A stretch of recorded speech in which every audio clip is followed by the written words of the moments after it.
Assalamu alaikum. Welcome to lecture 7 of tax. The topic is capital allowances. This topic is a very famous topic for tax as well as ATX. So you are definitely 101% there is a chance you are going to get capital allowances in your tax exam. So make sure that you know all the rules of capital allowances. This lecture is the continuation of lecture 6. So make sure that you watch my previous lecture, lecture 6, before you come to lecture 7. Why? Because in my previous lecture, where we were calculating the sole trader's profit, okay, the trading profit of sole trader. So from sole trader's trading profit, we need to deduct the capital allowances to get our tax adjusted trading profit. So that capital allowances part, I have left it there. I've told you that that itself is a big lecture. I will be explaining you capital allowances in my next lecture. Because capital allowances itself is a very big topic. So you need to know to deal with capital allowances if you want to be a pro as self-employed trading profit. You need this to deduct from your trading profit. So under this topic, as I told you in my previous lecture, capital allowances are deducted for the tax reasons to calculate your tax adjusted trading profit, also known as tax depreciation. So we are going to study the concept of capital allowances. Okay, what are the eligible capital expenditure? Capital allowances are charged on your capital expenditure. Not only capital expenditure, eligible capital expenditure. So what are these eligible capital expenditure will follow in this lecture. Then the computational. What is the chargeable period, allowances, how do we pool and when not to pool, what is main pool, what is special rate pool. If you see the rates are different. Main pool 18%, special rate pool 6% WDA. What is this WDA? We'll study this. Okay, WDA is by the way the short for the initials of written down allowance. That is another allowance. So pro forma 1, where we are going to go through capital allowance computation. We are ignoring the item by item basis. Then disposal value.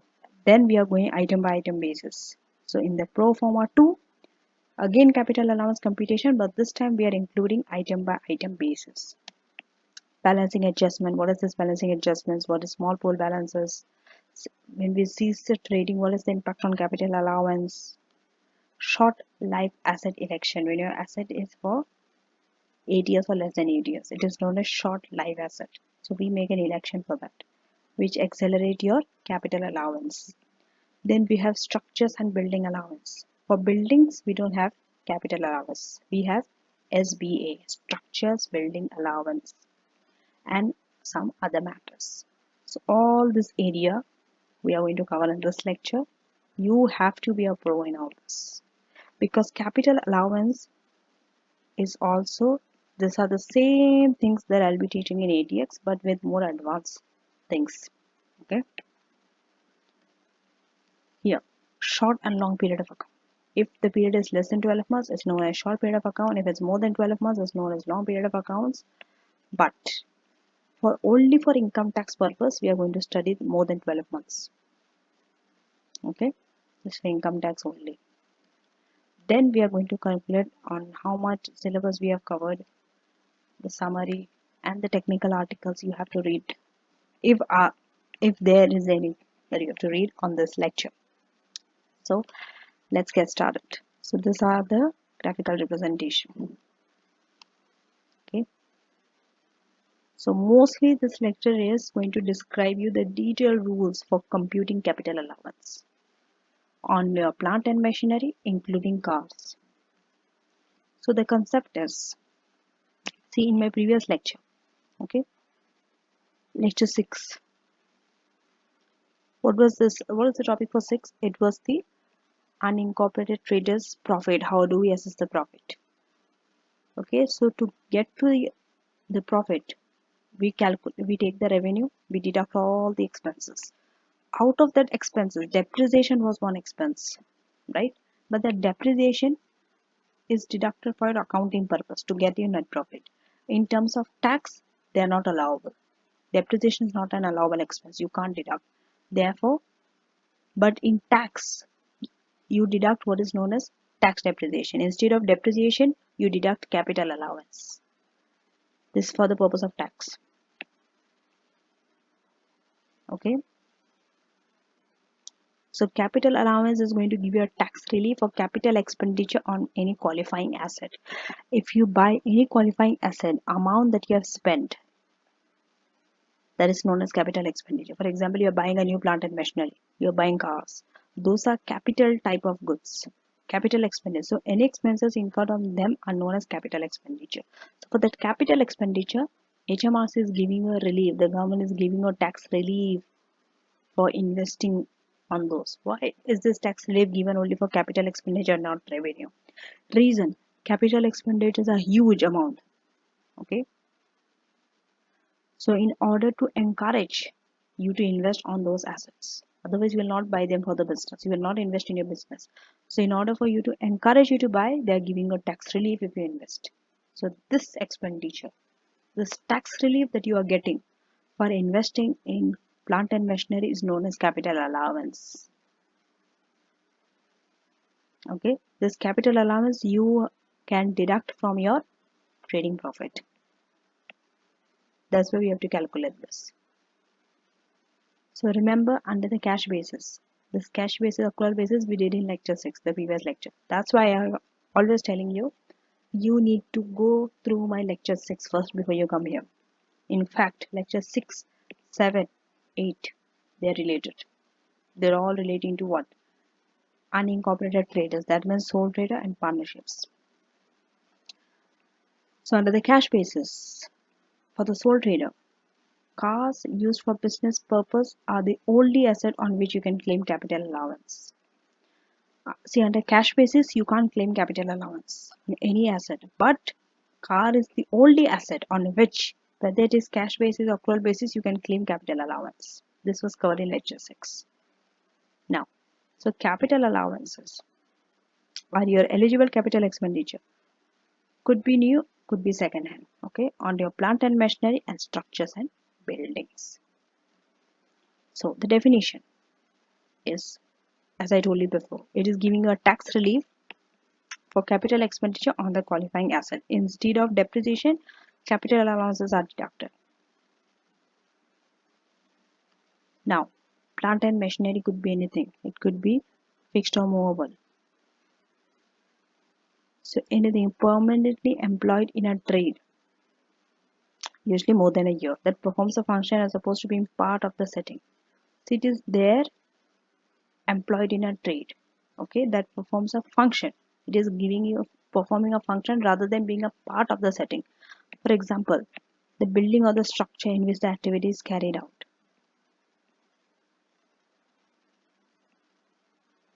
Now, so the definition is over. Now we are moving on to the eligible capital expenditure. So machinery of any type will qualify as plant and machinery.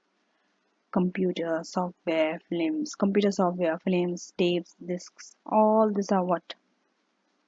Machinery. Now statute has now established the following expenditures on buildings and structures to be plant and machinery for tax purpose. If it's a portable building that is used in trade, coal stores, caravan used for holiday lettings, they are your plant and machinery. Next, dry docks, floodlight towers, pipelines, temporary storage silos, railway, trampway trucks, all these are your what? Plant and machinery.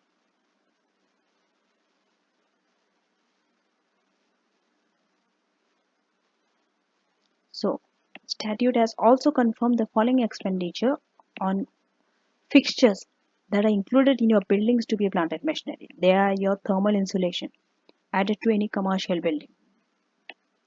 Expenditures on commercial building to meet fire safety standards. Fire escape, sprinkler, alarm system, firefighting equipment, then cold water, gas, electrical system, space or water heating system, powered ventilation, air cooling, Manufacturing or processing equipment, storage, display equipment, shop counters, checkouts, kitchen equipment, sanitary ware, furniture, furnishings, specialized sound insulation. On all this, you can claim capital allowance. They are your plant and machinery.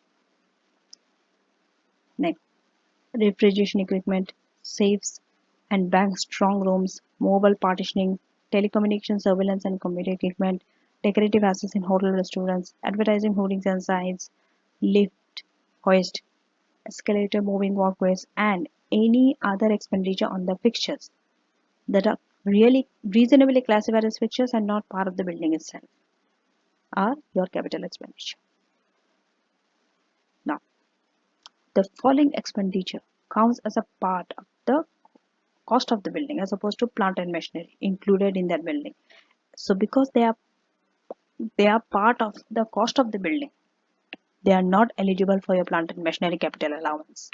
So they are this cost. Remember both the list, you have to remember the ones that are eligible for capital allowance, the one that are not eligible. So this one is not eligible list. Site clearance and demolition, excavation of foundations, wall, floor, ceiling, door, gate, shutter, window, stairs, shafts for lifts, sewage system, access roads and car parks, professional fees and other incidental costs associated with building construction, false ceiling, but this is per case law. This, they are not your plant and machinery, so you can't claim capital allowance. Next, so we have finished the first part. We are moving on to the computation part of this. There are so many terms you are going to study under capital allowance lecture. To compute your final capital allowance, there's going to be a lengthy calculations. Remember, in tax, they are going to ask you lengthy calculations for capital allowance. But when you come to ATX, advanced taxation, in that level, it is more like a very short calculation. It's not big calculation like that you're going to study in tax. So this is like your foundation. Whatever you're studying here, you're going to carry it forward in your advanced level. So you have to be very strong in your foundation level. This is your foundation for all the concepts. Okay. So now the chargeable period. Capital allowances are your trading expense. They are treated as trading expense.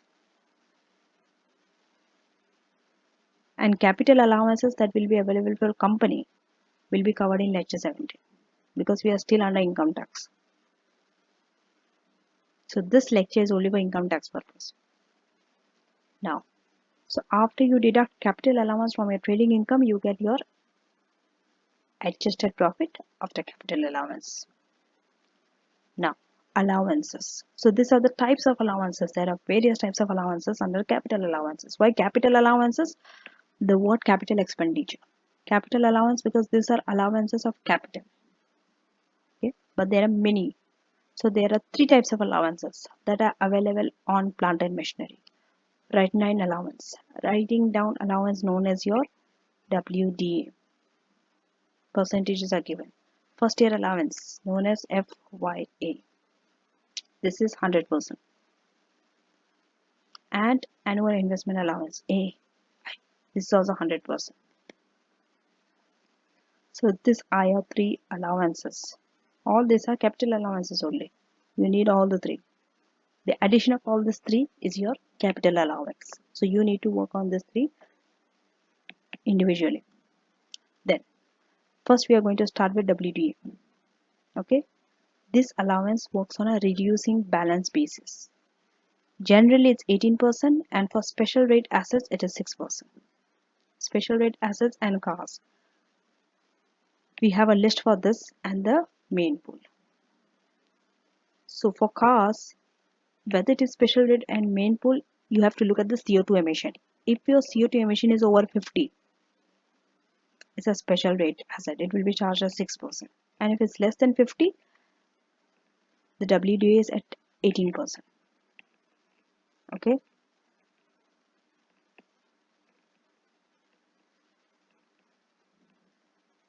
Now, second allowance, FYA. This is only given for the new and unused because looking at the word first year allowance, only first year. And it's a 100% deduction of the cost. That means 100% of the cost you can deduct. This is not on second hand, by the way. And this is only for cars with zero CO2 emission. This allowance is only for cars with zero CO2 emission. Okay, and this is given in the chargeable period of purchase when you're purchasing. Third allowance, AIA. This is available to all businesses, 100% relief for the first 1 million. Okay, so the limit is 1 million. After the 1 million expenditure, 100% relief on any plant and machinery except cars. Remember, cars are not eligible for AIA. So AIA can be used in the most beneficial way. How? See, we have two types of expenditure. One is known as special rate pool, SRP. One is main pool. Main pool is at 18%, special rate pool is at 6%. Even this we'll study in detail. What are the two pools? So if you see the rates are less under special rate pool, you can deduct less. So because you can deduct less, it is always better if AI is given. First claim it against the 6% WDA. That means first claim it against the special rate pool asset, then the remaining against the main pool, which is 18% WDA. Because this is the most beneficial. Any expenditure you have incurred over 1 million qualifies for WDA. That's normal 18 or 6%. That means if your expenditure is a special rate pool, okay, anything that is not covered by your AIA, annual investment allowance, will be covered by WDA at 6%. And if it's a main pool, it will be covered by 18%.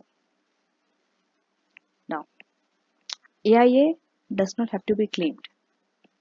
It's not necessary you have to claim AIA. You can even leave it untouched. But remember, if you are not utilizing the 1 million AIA fully, it's wasted. Why? Because the unused amount cannot be applied in any earlier or late accounting period. Neither you can carry it back nor you can carry it forward. And if you are having a long and a short period of account, which we will cover in the section number 3 in this lecture, you have to prorate your AIA. Then your AIA will not be 1 million. If it's short period, it will be less than 1 million. If it's long period, it will be more than 1 million. Always prorate. And when you are ceasing your trading, remember the period of account when you are ceasing your trading, AIA is not available for that period.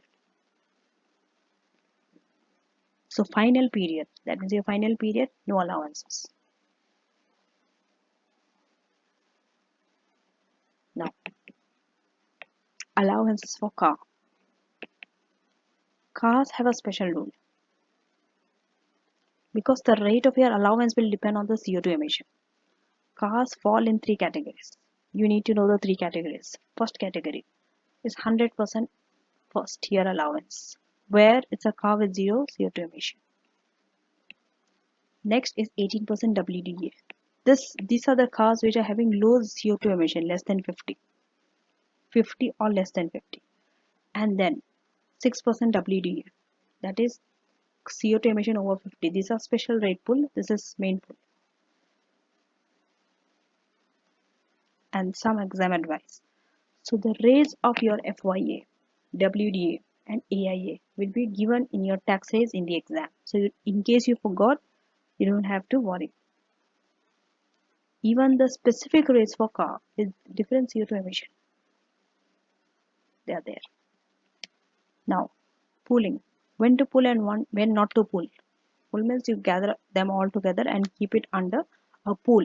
We draw different columns, we put them in the pool.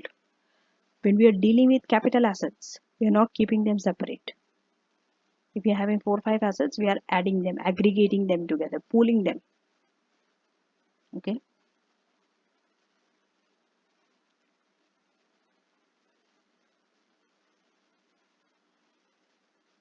So we calculate the WDA on the pool, not on individual asset. But some asset have to be calculated individually. For example, assets which have private use, let's say car, there's a private use of the car, you have to keep it separate. It will not go into any pool. Or a short life asset will not go into any pool. If you are making an election for short life asset, you have to keep it separate from the pool separately. next.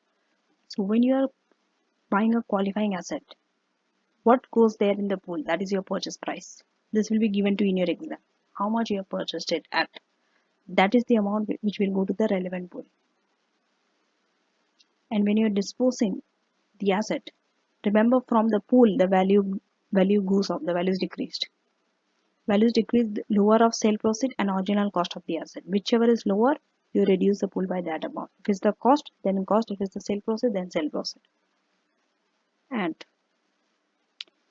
most of the items of plant and machinery, either they become part of the main pool or special rate pool. There are two pools mainly. So first we'll deal with the main pool, which is having a higher WDA, 18%. This pool is also known as general pool. It includes expenditure on all plant and machinery, including low CO2 emission cars. Certain assets are not there in the main pool. If you're having a car with CO2 emission over 50, because it goes under special rate pool at 6% WDA. Then if you're using the asset, private use of an asset by the owner, then it has to be dealt item by item. This we'll see in the section 2.8. Then if it's a short life asset and you are making an election to depool, that means you want to keep this asset separate from the other asset, then it will not go. This will cover in section 2.13. Then asset that form part of the special rate pool, that is the next section we are going to do.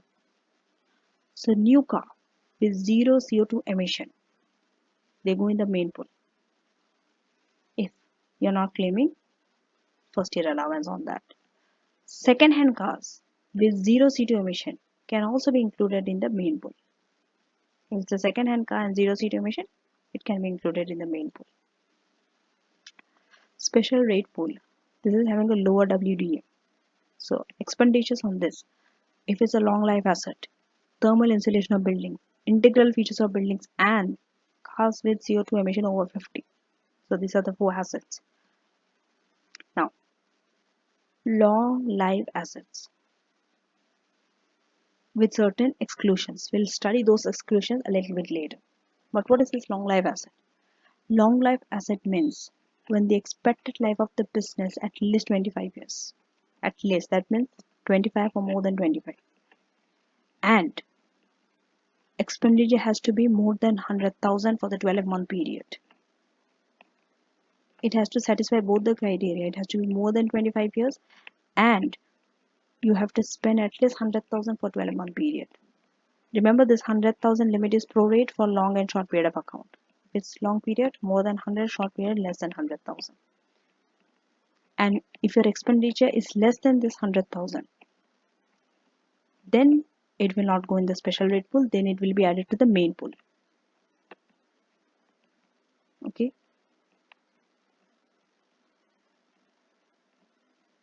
So this following are excluded. They are not long life assets. You can't include them as long life assets. What excluded? Cars are never long life asset. Next, plant and machinery in dwelling houses, retail shops, showrooms, hotels, offices. They are not long life assets. So, thermal insulation on all commercial building,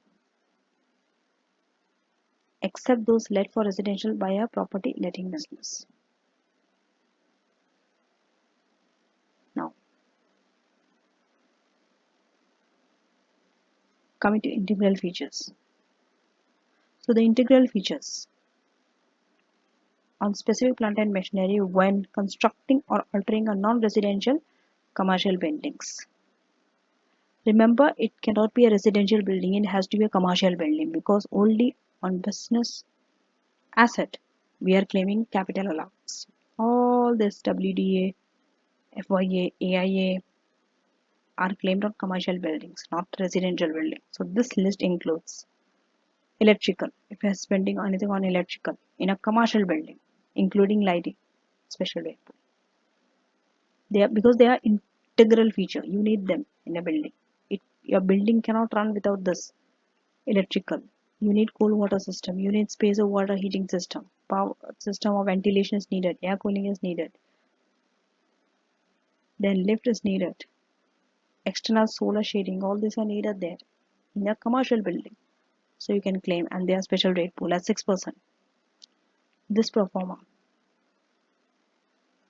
So here we have taken the two pool, main pool, special rate pool, and the total.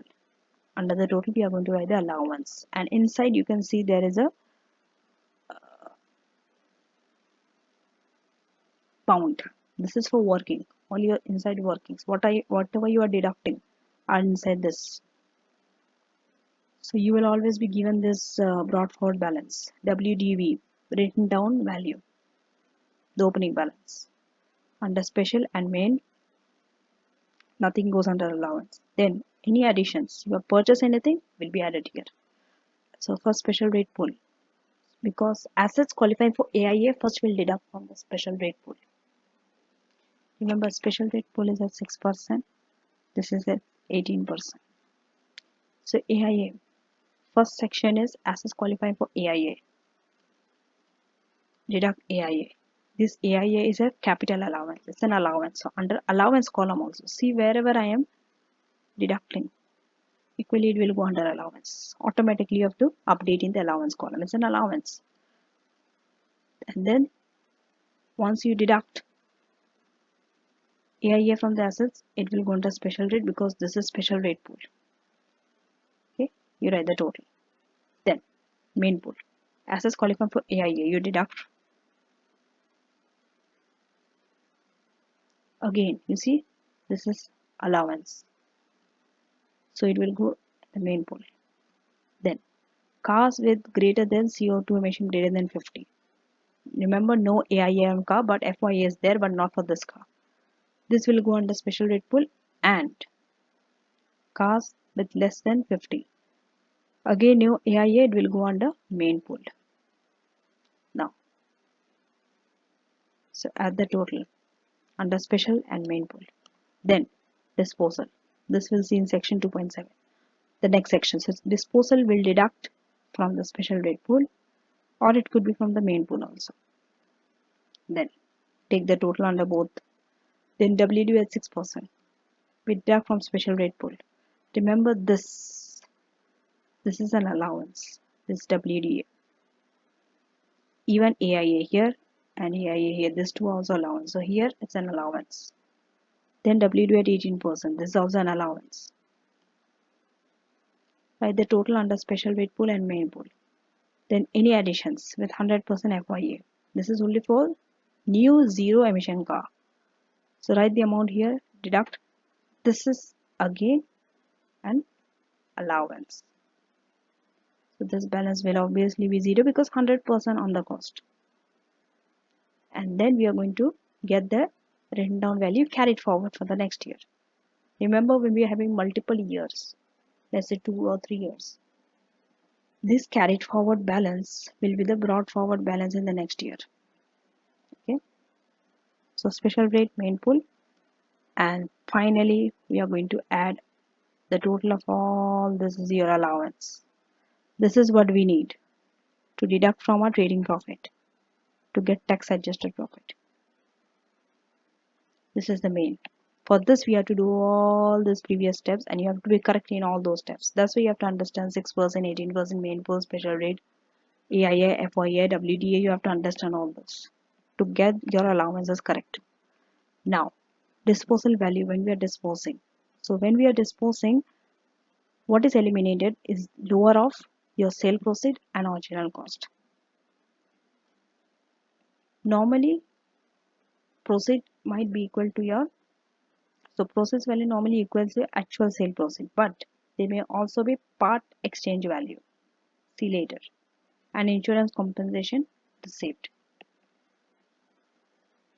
Scrap value or open market value. When you are making disposal either to a connected person or the asset is taken over personally by the sole trader. So your proceed could be equal to any of this four. Now, activity 1. Here you have to calculate the capital allowance for each of the 2 years ending 31st December 2025. So he commenced trading on 1st Jan 2024.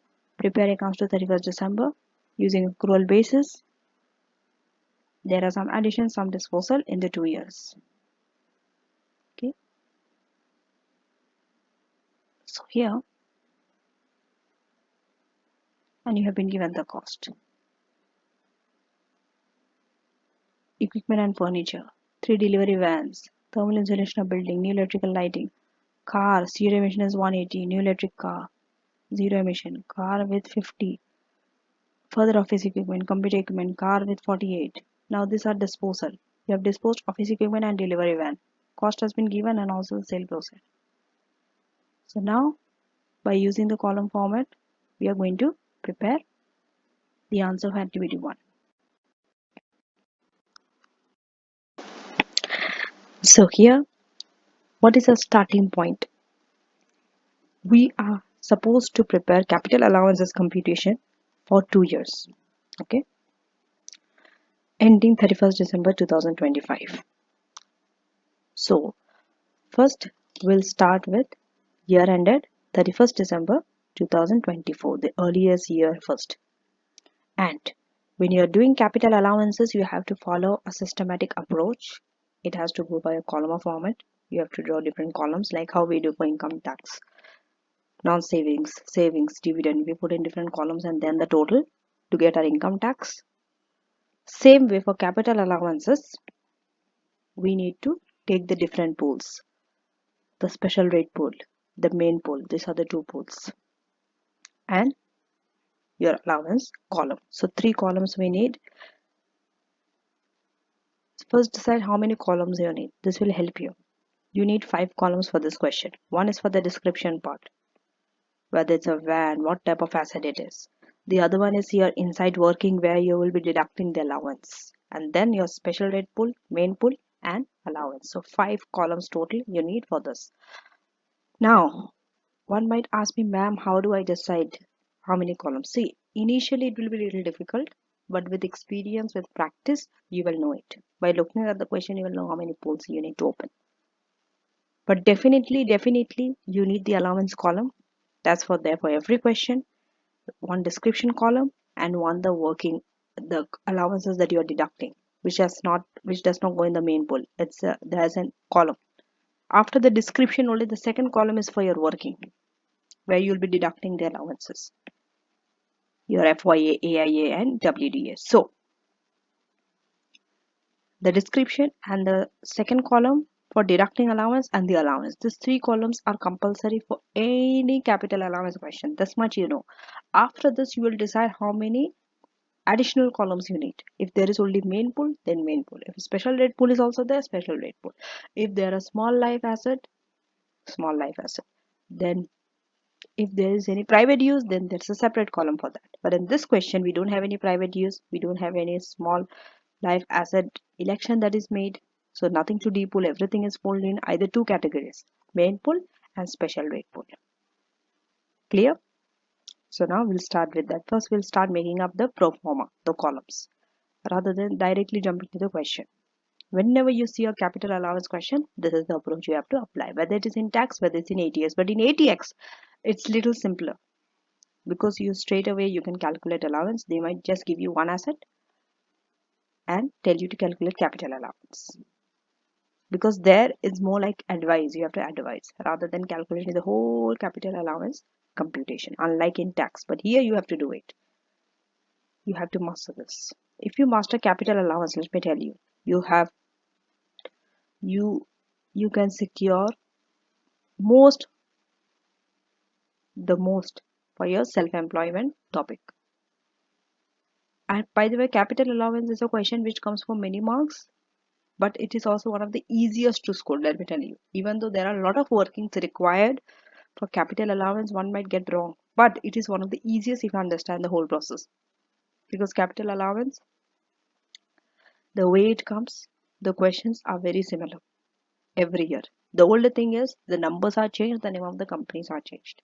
Rest everything in the approach is same. If it's an asset, if it's a car with this emission, it goes into this pool. This is the value. Yes, the another thing you have to see whether it's a long period of account or short period of account. If it is long and short, you have to prorate your allowances. But in this case, you don't have to do because it's a full 12 months for both the years. 31st December 2024 and 31st December 2025. We start trading on 1st Jan 2024. So now let us start making the column. first always you write, since there are multiple years, so here you have to write which year you are doing. Okay, I'm going to do in the same Excel as this. So year ended. So for some reason I'm not able to access my CV platform where I used to do it on a blank workspace. So what I've done open Excel on my laptop. You can do the same. You can do the questions in your Excel as well. It doesn't matter. The only thing is you need to practice on your Excel. That's the only thing that matters. Okay.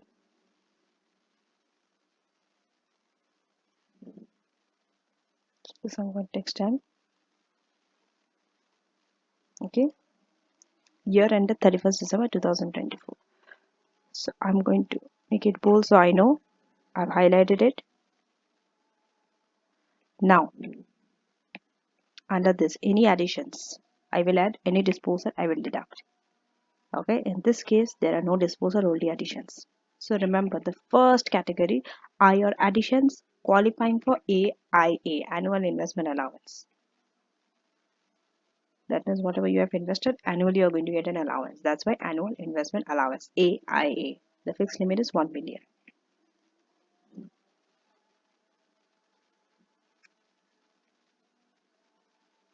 But before that, okay, so this first column, this I and then J, wherever you're writing an amount, make sure you put a pound symbol to it. Okay,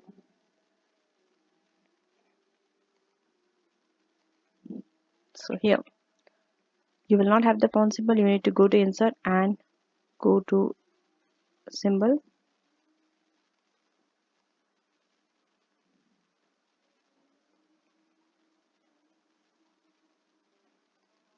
Okay, so when you go to symbol, click pounds, done. It came.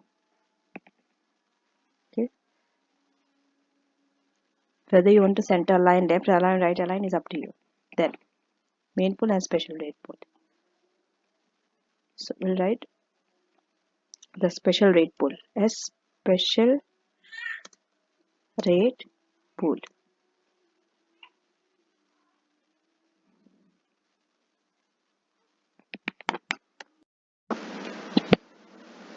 Then we'll write main rate pool. Okay, so main pool.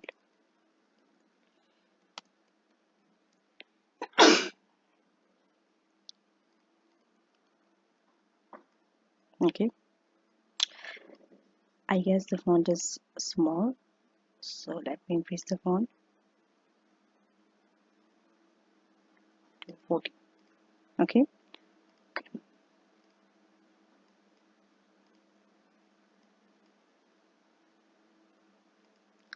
so now and the allowance. This is the total column for all your allowance. This will be there in all your questions. So this is the layout of capital allowance table. This column I, this is for your description.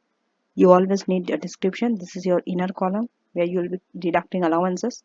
The three type of allowances, WDA, AI and FYA. And the special rate pool and main pool. This is almost there in any question. But with this two, there could be addition depending on the question. If you're having a private use, if you're having a short life asset. Okay.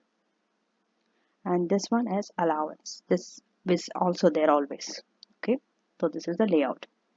Now, so you have to see whether it's for multiple years or single years. In tax, chances are they might ask for multiple years. But when you're coming to ATX, in ATX, they usually don't ask for multiple years. It's just 1 year. But anyway, coming back to this question. So here we are going to write first, remember the first categories are always additions qualifying for AIA.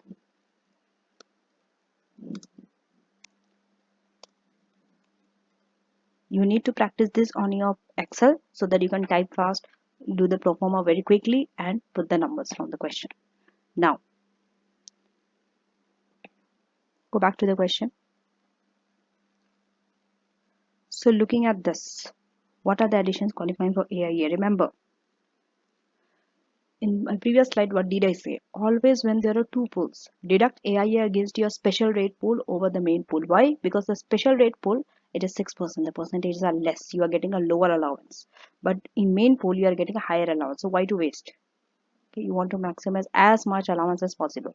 So if you see these additions, 1st Jan, you are taking equipment and furniture. So equipment and furniture,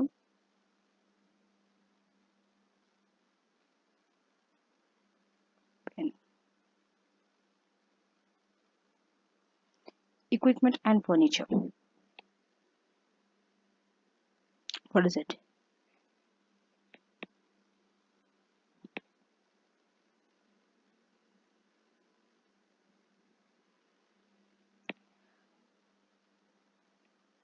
Special rate or main pool? It goes in the main pool. Okay, so always make sure that you wait a minute. It is okay. So this will go in the main pool.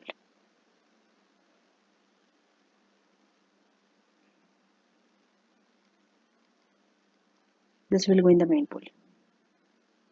In this question, they did not categorize it in the main and special pool. They listed all the assets qualifying for AIA. The reason, if you see the total of all this, it is less than 1 million. So everything will be exempted. Right? You are going to get the maximum amount of the total of this you are going to get as an allowance. So it doesn't matter. See, if it was excess, if it was beyond 1 million, then it makes sense.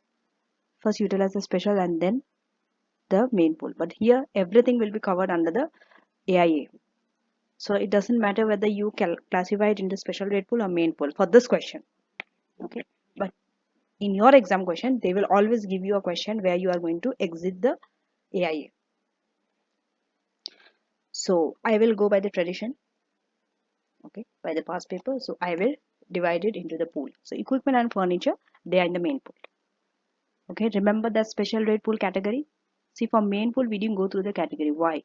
Everything else that was there in the special rate pool, if there was nothing that is mentioned in the special rate pool, the balance will go in the main pool. That's why 3 delivery vans.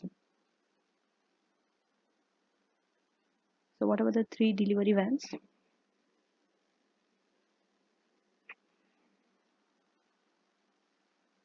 Remember, cars, we have to go by the CO2 emission. That's why for cars only they will give you CO2 emission. Okay, cars and vans are not the same, even though yeah they are vehicles, but still here they are treated separately.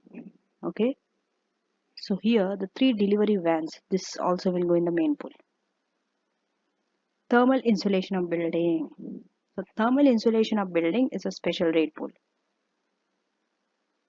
72,000. And new electric lighting, special rate pool.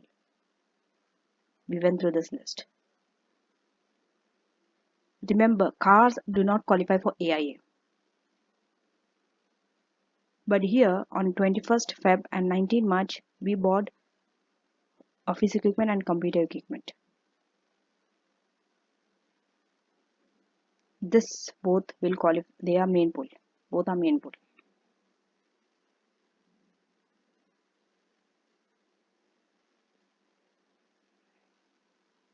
Okay. But just check the year. We are in 2024. This is for the next year we have to do when we land up in 2025. Okay. So till 31st December 2024. That means till this is your closing date.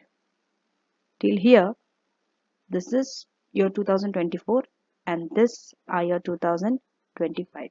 If you see the disposal, even the disposal is in the next year, not the current year. So you don't have to worry about the disposal also. Okay. So for this year, there are 3 cars. One with CO2 emission exceeding 180. One is new electric car 0 emission. The other one is CO2 emission of 50. 3 types of cars are given. So what will qualify for AIA? All this 4 will qualify for this list will qualify for AIA. The thing is which pool is it under. So the thermal and new electric light are special, equipment and furniture are delivery vans. So since, okay, so we are going to do that. So first we'll write the special rate pool items. Why? Because we always go by the rule that utilize the special rate pool first. The AIA utilize against the special rate pool item. So we'll write thermal insulation and the new electric lighting. Okay. Thermal insulation 72,000. So here special rate pool SRP. First I'm going to put that category. So thermal insulation. Okay, thermal.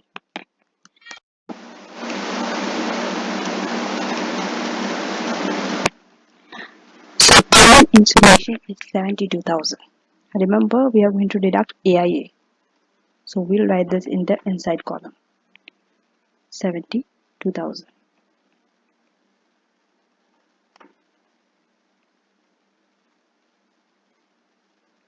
And then the next item is qualifying as special rate pool is new electric lighting. Electric lighting, which is 48,000. So now I'm going to get the total of the two,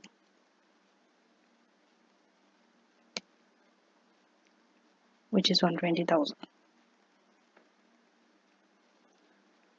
Remember your AIA limit is 1 million and this 120 is much less than this. So your AIA less AIA will be this full amount 120,000.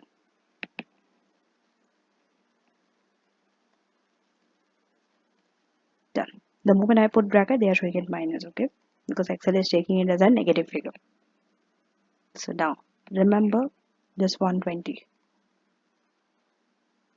It's an allowance AIA. So now we'll take it here. 120,000.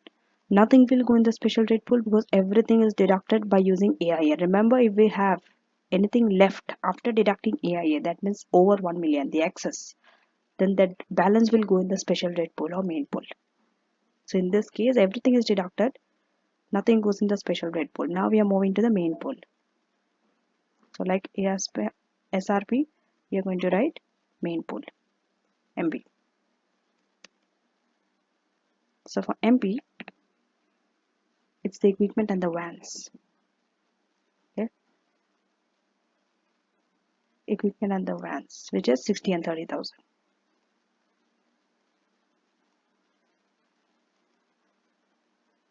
So I'm going to write the equipment vans. Equipment is 60,000 and 30,000. Make sure that you put the correct number of zeros. Okay, always count your zeros. So 60 and 30. Just do the sum function. Because in capital allowances we always deal in pool, not with individual asset. That's why we always add the main pool item and special rate pool item like this.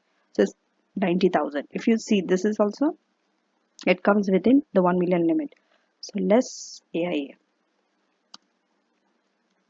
You can deduct the entire 90,000. Since this is an allowance, we'll immediately write that 90,000 here. Always update your allowance column. The minute you record here, you have to record here. Otherwise, you will forget. So here also, since everything is deducted, nothing goes in the main pool. So if you add this 120 and 90, the total allowance, if you add this 120 and 90 is 210. Now, coming to the cars. So we are finished. Cars. For cars, remember cars will go to special rate pool and main pool depending on the CO2 emission.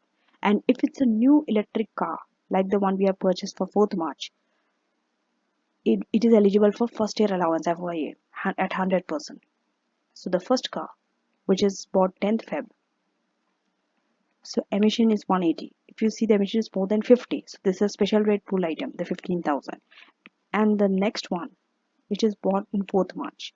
CO2 emission 50, that is the main pool, the 10,000. And the new electric is qualifying for FYA.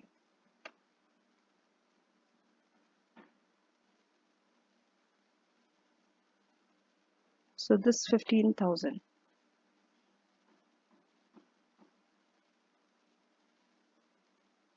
Okay. This 15,000, because it's 180, it is a special rate pool. And this is 50 main pool. And this is qualifying for first year allowance, the 19,000, because it's new and it is zero emission car. So now let us do that. We are finished with AIA totally. So now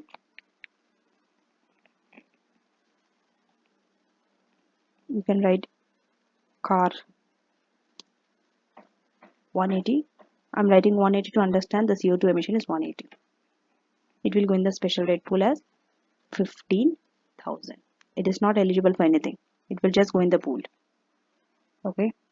Same, the car 50. Car 50 is the low emission car. It will go to the main pool 10,000. No allowance for the car, for this type of car. It will just go to the relevant pool. Now get the total of the pool. Very important is you have to use the sum function. Always use the function and get the total of the pool. It's 15,000. Just drag it here. Automatically it will copy. Now so first you deal with AIA. Once you finish with AIA, the next one is written down allowance, WDA. Okay. So now WDA is the second allowance we deal with at 6% for special rate pool, and for main pool it is at 18%. Okay. So 6% on this amount that you have got. This is the amount in the special rate, this is the amount in the main pool. So now how are you going to apply 6%? 6% into 15,000. Done. So this, if you want to show this as a minus figure, just put a minus next to 6. That's it. And here you can't copy paste it because here this is 18%. This is main pool.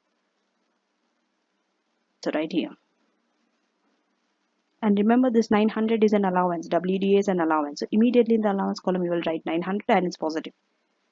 Because all the allowances will be added at the end. So here 18% into this. If you want to show this as negative, just put minus 80. 1,800. This is also an allowance. Done. Now the third allowance. Additions qualifying for FYA. Just right here. Just change the name of the allowance. FYA. That's it. FYA 100%. Write the percentage.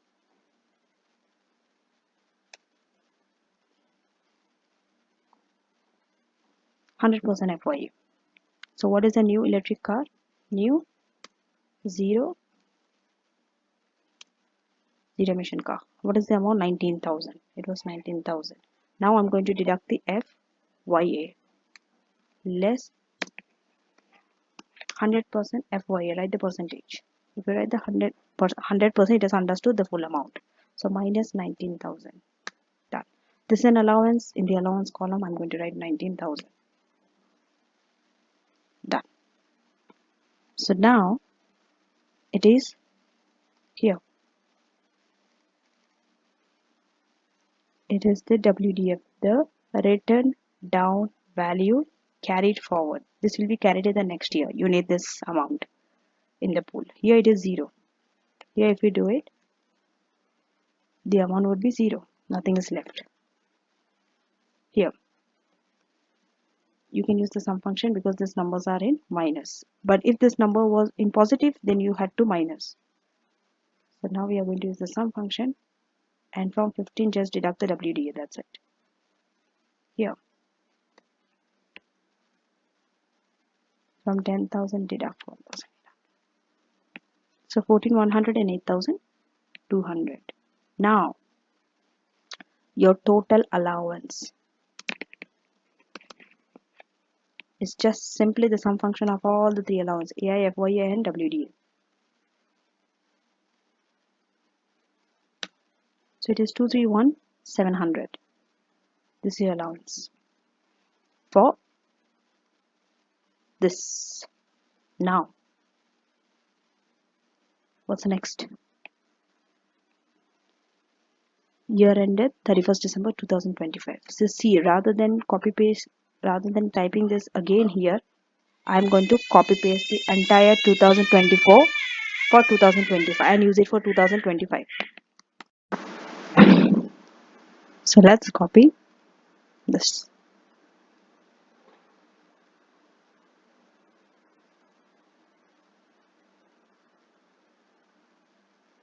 It has to be below this. Paste. So now I will change the year to 2025.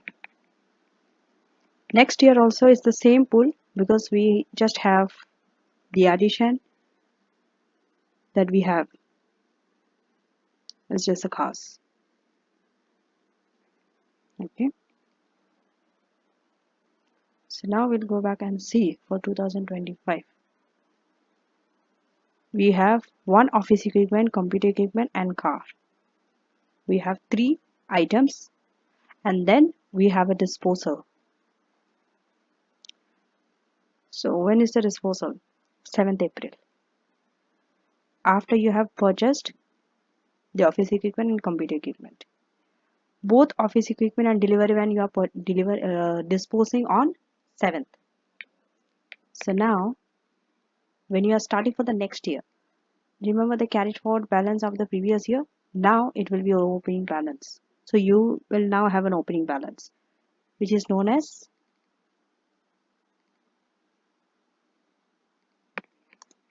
WDF carried forward. Written down value carried forward.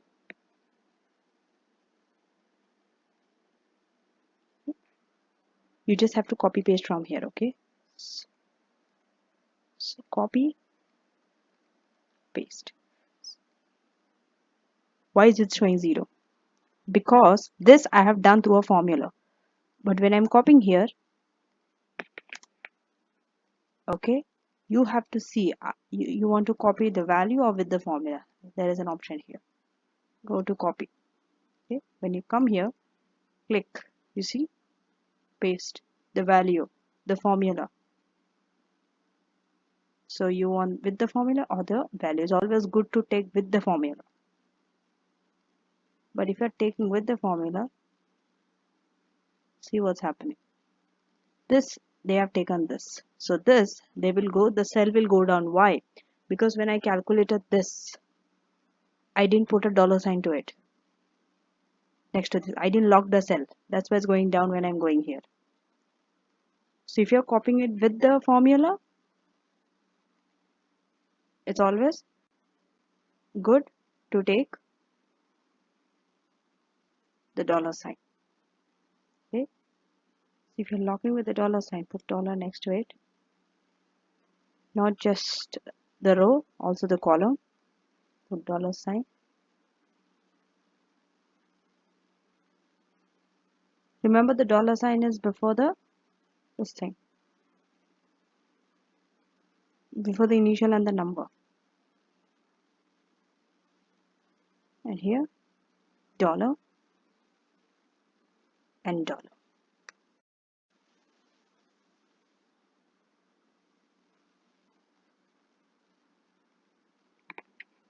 Wait. There is an issue here. See, it's always good to make mistakes while practicing rather than doing this exam in the final exam. Okay.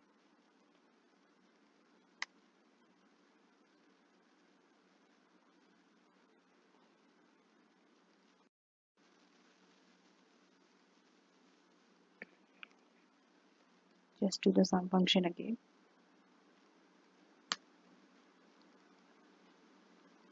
So just put the dollar sign.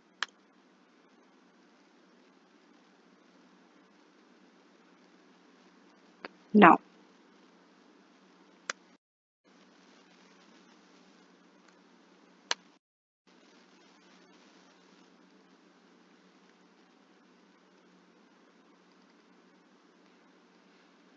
just do the sum function.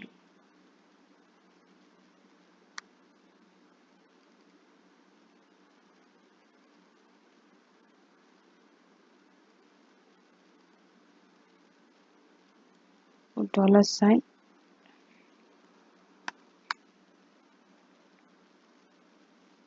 copy. When you're pasting here, now you see what happening? It's taking the formula. So you have to take the dollar sign before the number, okay? After the letter K. You don't have to lock the column because everything is in the same column. Until if you are doing it in a different column, then you have to lock the column also because it might go to the next column. The only thing is it is shifting downwards, so you have to lock the number. So when you have to lock the number, what do you do here? When you go here, just put the dollar sign after K. It's K75. After K, before 75. You see here, I'm putting a dollar sign. Same for the next one. 76, I'm putting a dollar sign. What am I doing? I'm locking the row 75 and 76. So it will always take the sum function of this two. You see? So the moment I click here, they can see from where did I get it. The examiner will see it. It's from this formula. But if you are just taking the value, let's say you want to copy the value, that also you can do. Take it as a value. So the moment examiner clicks here, they will just see this number 14100, no formula. Okay, so 8200. So 8200. These are your, this carried forward of the previous year is your opening balance for the next year. You always need the carrying forward balance of the previous year for your next year opening balance, because without this opening balance you can't proceed with your next year allowance, and then third year, fourth year, like that it goes on. But except for the first year is an exception. In your first year you will not have an opening brought forward balance, the first year of trading. Okay, and for some question they will give you the, wherever brought forward balance is needed, the question will specify that this is the opening balance. Okay, now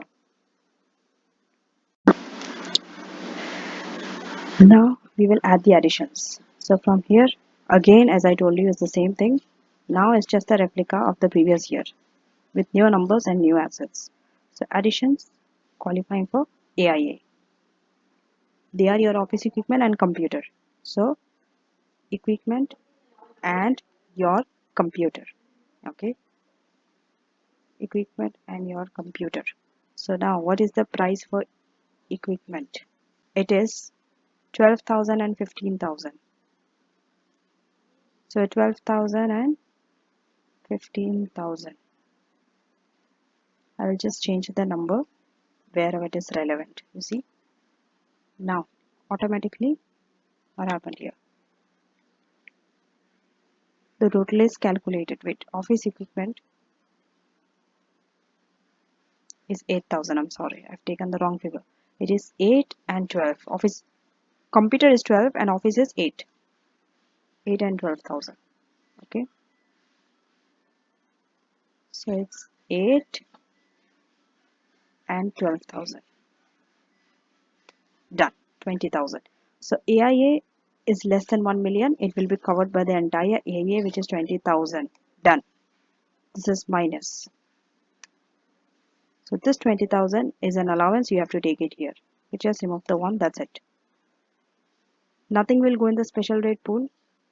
But these are items of main pool, equipment and computer. Nothing will go in the main pool because everything is covered by your AII.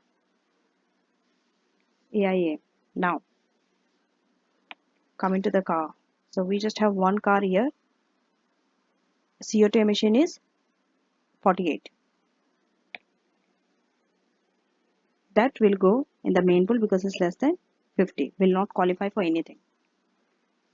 Okay, so now car 48. I'll just write here once it is deducted. Okay, car, I'm just writing the emission 48. It will go in the main pool 15,000. So there is only one item in the main pool. Okay, so because this is deducted in the main pool, the item will be 0. Now, what do you need? Before disposal, you need the total of both the pools. Remember, always before disposal, you need the totals of both the pools. It's very important. So this will remove.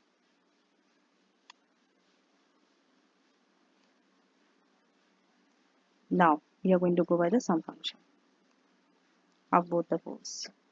So let's go here so that I can take this here. Done. Now comes the disposal.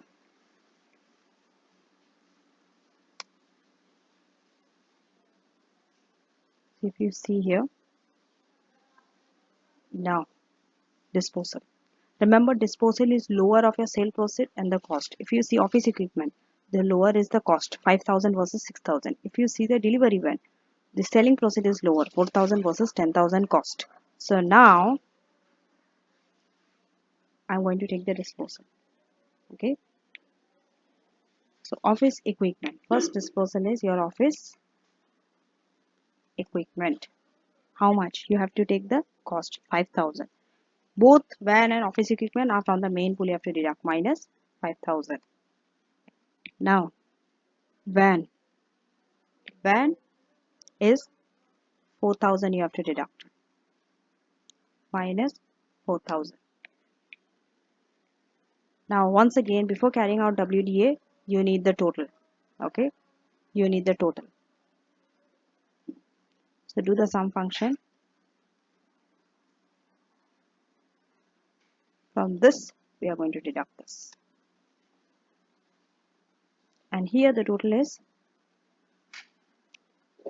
14,100.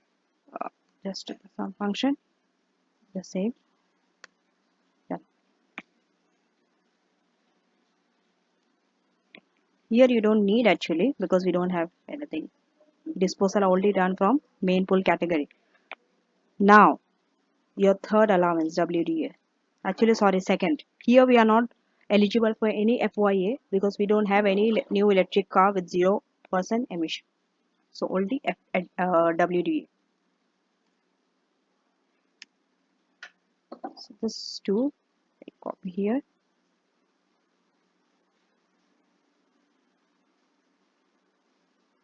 We'll paste it here. Okay. Now we are going to take 6% into this amount, and we have to deduct it, so it's minus. Then here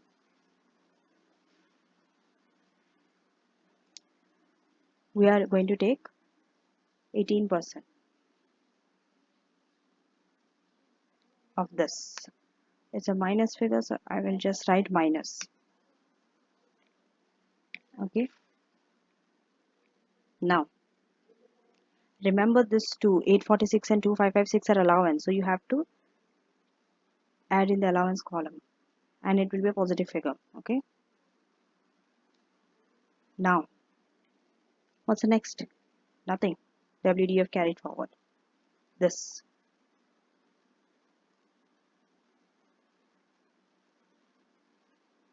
So now it is just the sum function. From here you take this and just copy to the next cell.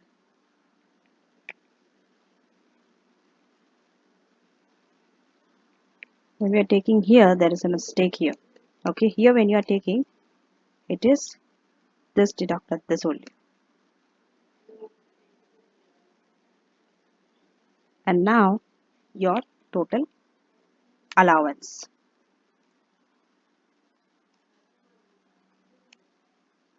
Your total allowance. So total allowance will write here. It is just simply the sum function of all your allowances. This 3. 2 WDA and 1 AIA. So the total here, we make it bold. It's 23402. So this is the answer that we have just done. For 2024, the total allowance is 231,700. Now make sure that you do it on your own and see to it whether you are getting this answer or not. And then for 2025, we are getting 23,402.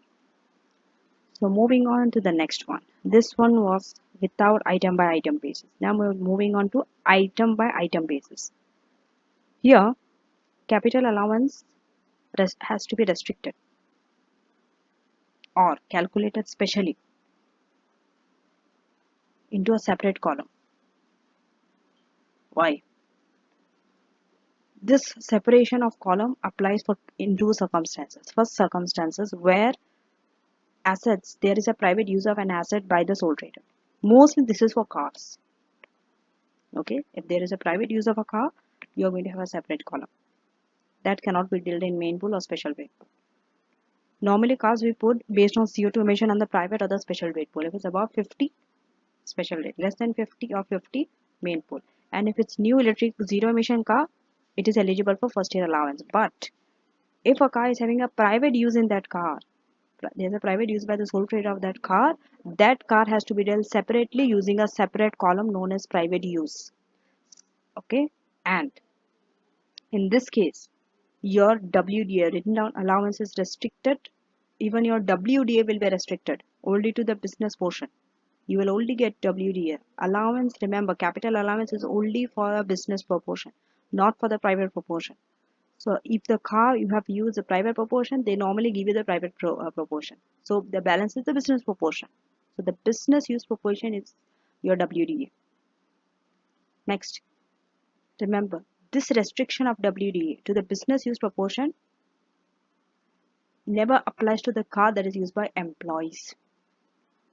It is only for on the employer if the sole trader uses the car privately use, not on the employees. Why? Because for employee, okay, employees are assessed on the private use benefit because they are privately using the car. For them it's a benefit and on that they are taxed. Okay, so because the employee is assessed on the private use benefit, for that employer can claim the full allowance. It's their business, they can claim that. And if the privately used car is a new zero CO2 emission electric car, then your 100% FYA also will be restricted to the business use proportion. You will not get the 100%. Even that 100% will be restricted to the private use proportion.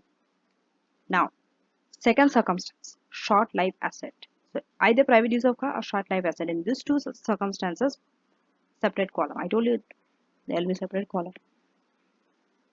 But remember, for this you have to make an election. It is not automatic. Election is required for short life asset. Short life asset is an asset where the expected life of the business is less than 8 years. Has to be less than 8 years.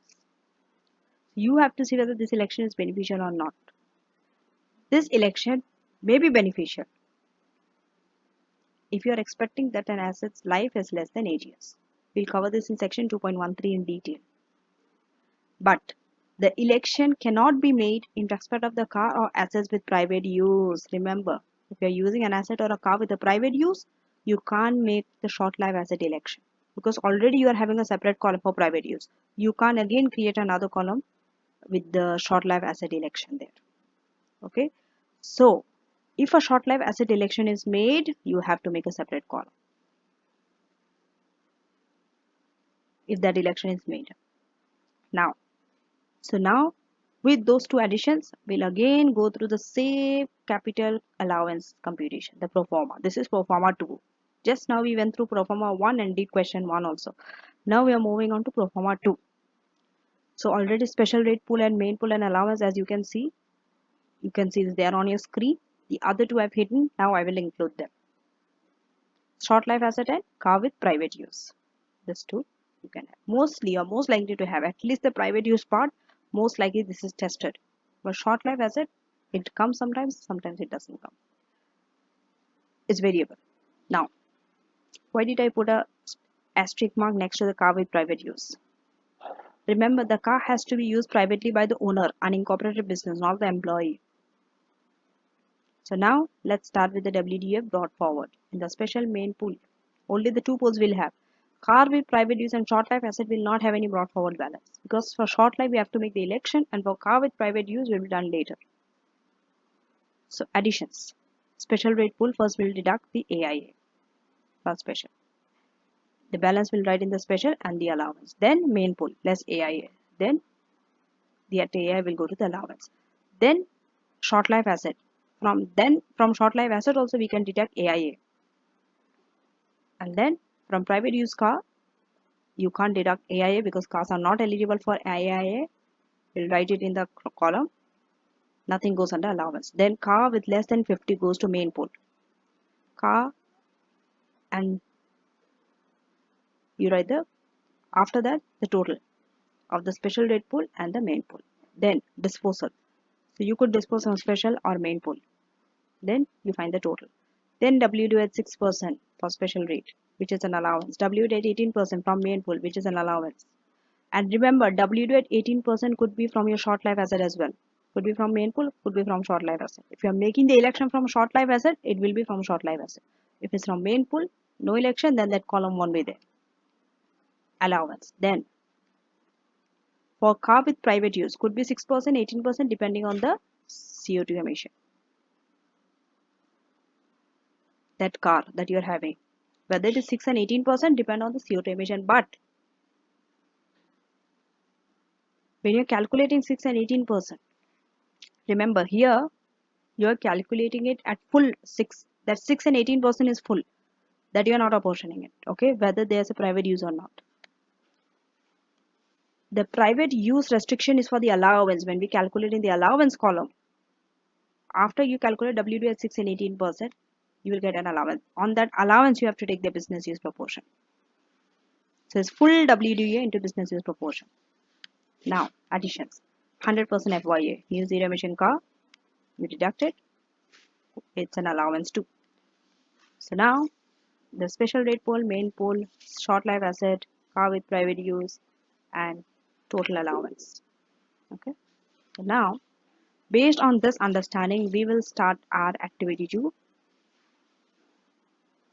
So in activity 2, you can see preparing to 5th April using accrual basis, tax written down value as I told you. Sometimes they give you the tax written down brought forward balance.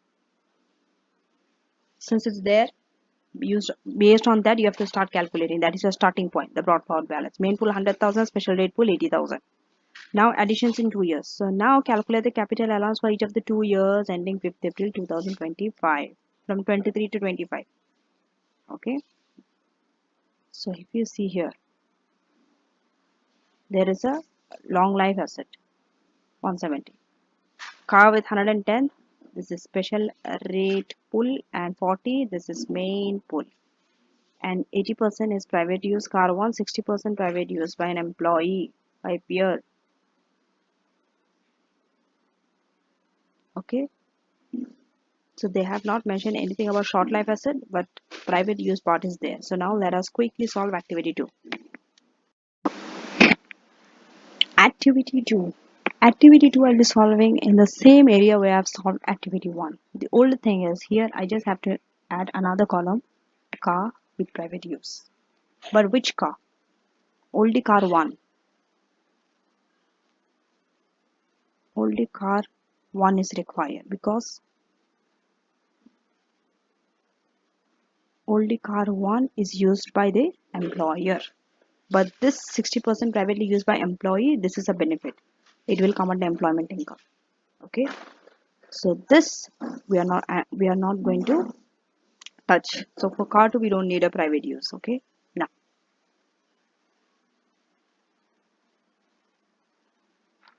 so let's start. This allowance will write here. Okay. So this allowance column will write here. Here will write car 1 private use.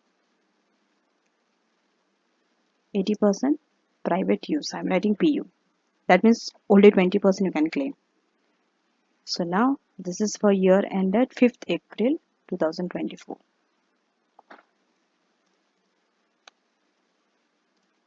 For 2 years, okay? So you have been given the brought forward balance already, okay?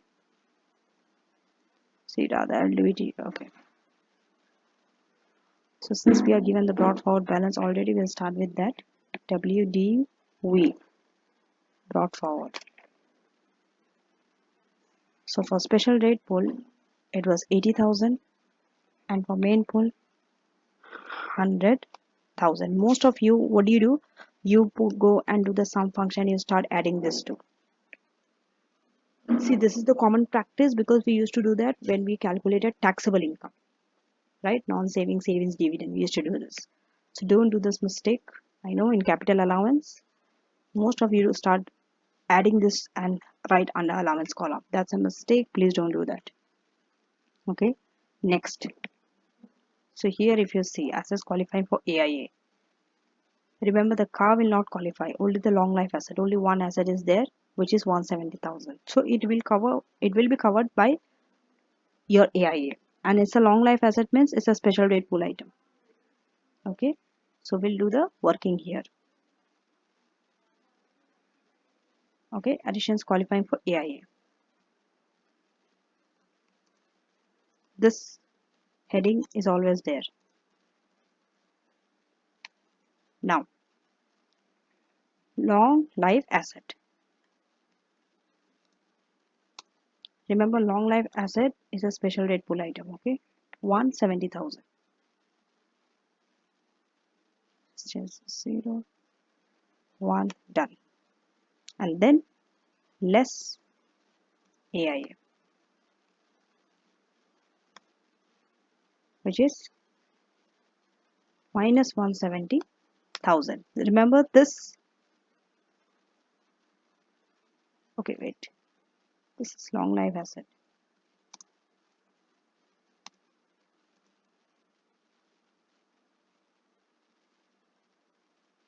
Less. So this 170 will go under the allowance. It's an allowance. Done. And from here, it's a special rate pool item, so it is 0. We'll write the 0 here. Now, the car. So the car with 110 emission.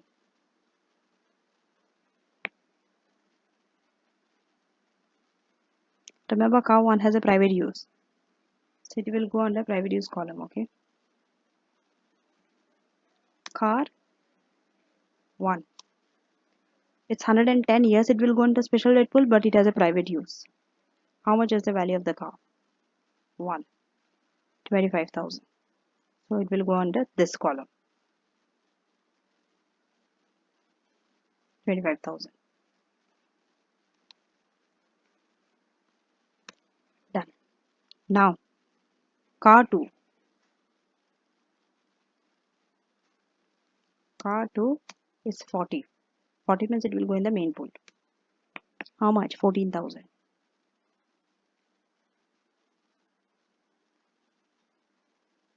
14,000. Now, we'll take the total before we deduct WDA.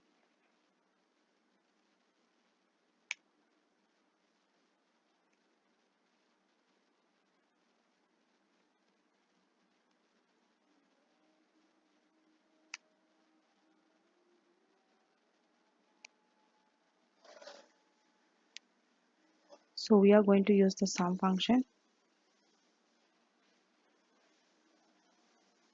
Take till here.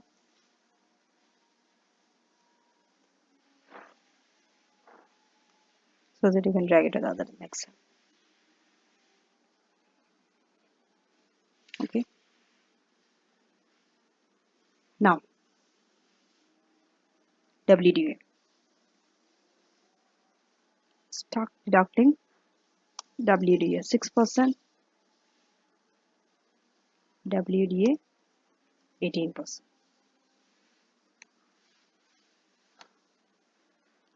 So from special rate pool, 6%.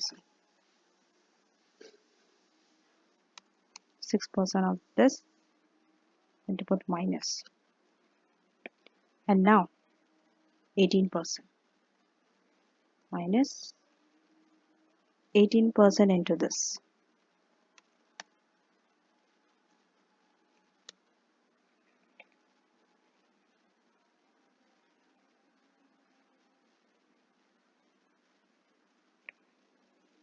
What about the car? What WDA percentage you need based on the emission? This was 110. So 6%, special rate pool 6%. So here once again WDA 6%. We will deduct minus 6% into this amount in the private use part. So when you are taking this in the allowance column, remember it is only 20% you are taking.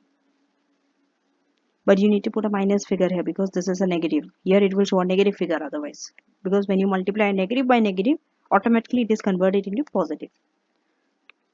So here, when you are taking business proportion, you have to take 20% minus 20% into this. Done. So allowance is 300. The reason I have taken minus is because I wanted to show this as positive 300. I want to convert it because this is minus figure. Otherwise, they will show minus 300. So when I do the sum function at the end to show my total allowance, things will go wrong. Okay. The only thing that is shown in negative is balancing charge, which we'll cover a little bit later in this lecture. Rest everything is added in allowance column. So now WDF carried forward. Written down value carried forward is your sum function after you deduct. Now I'll just drag this to the other two cells. This, when I did, there was a mistake because I'm supposed to deduct it from here. Now, the allowance. Total allowance. So, always remember this is in one line, and below that one line, you are going to keep your allowance. Don't write your allowance here in this column.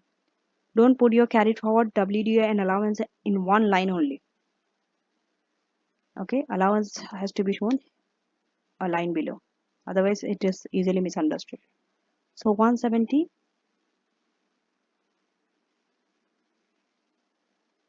No, there is a mistake here. Remember this 4,800, this you didn't take in the allowance section. This is a very common mistake which students do. They are your WDA. So you see, it's 195, 620. This is your allowance. You need it for the next year.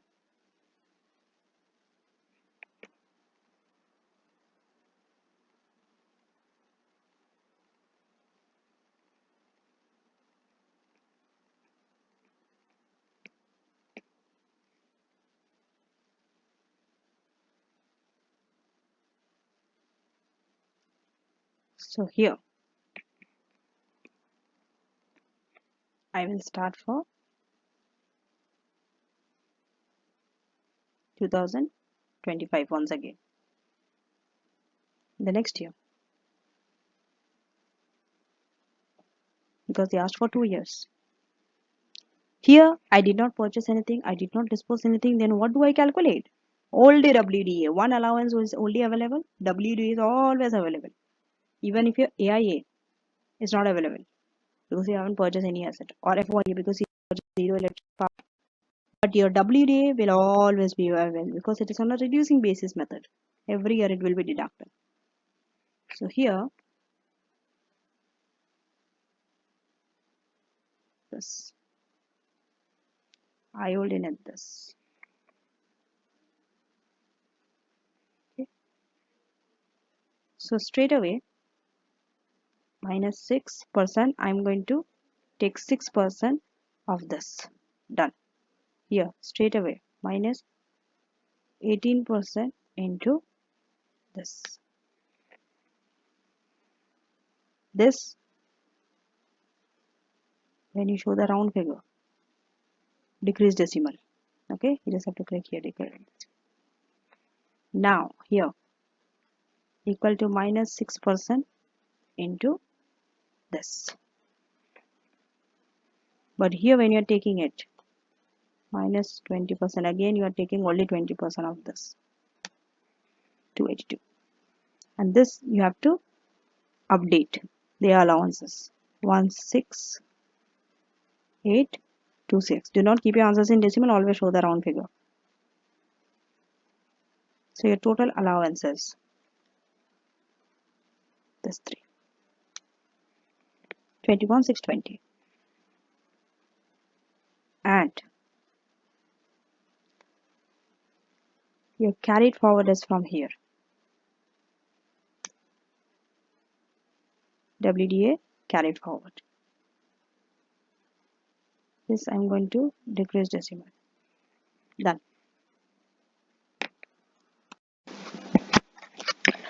So these are the two capital allowances for activity 2. For 2024 it was 195,620, and for 2025 it was 21,620. Now moving on to balancing adjustment. And this balancing adjustment only comes when you are selling an asset. So when you are selling an asset, it could be sold at a loss or a profit.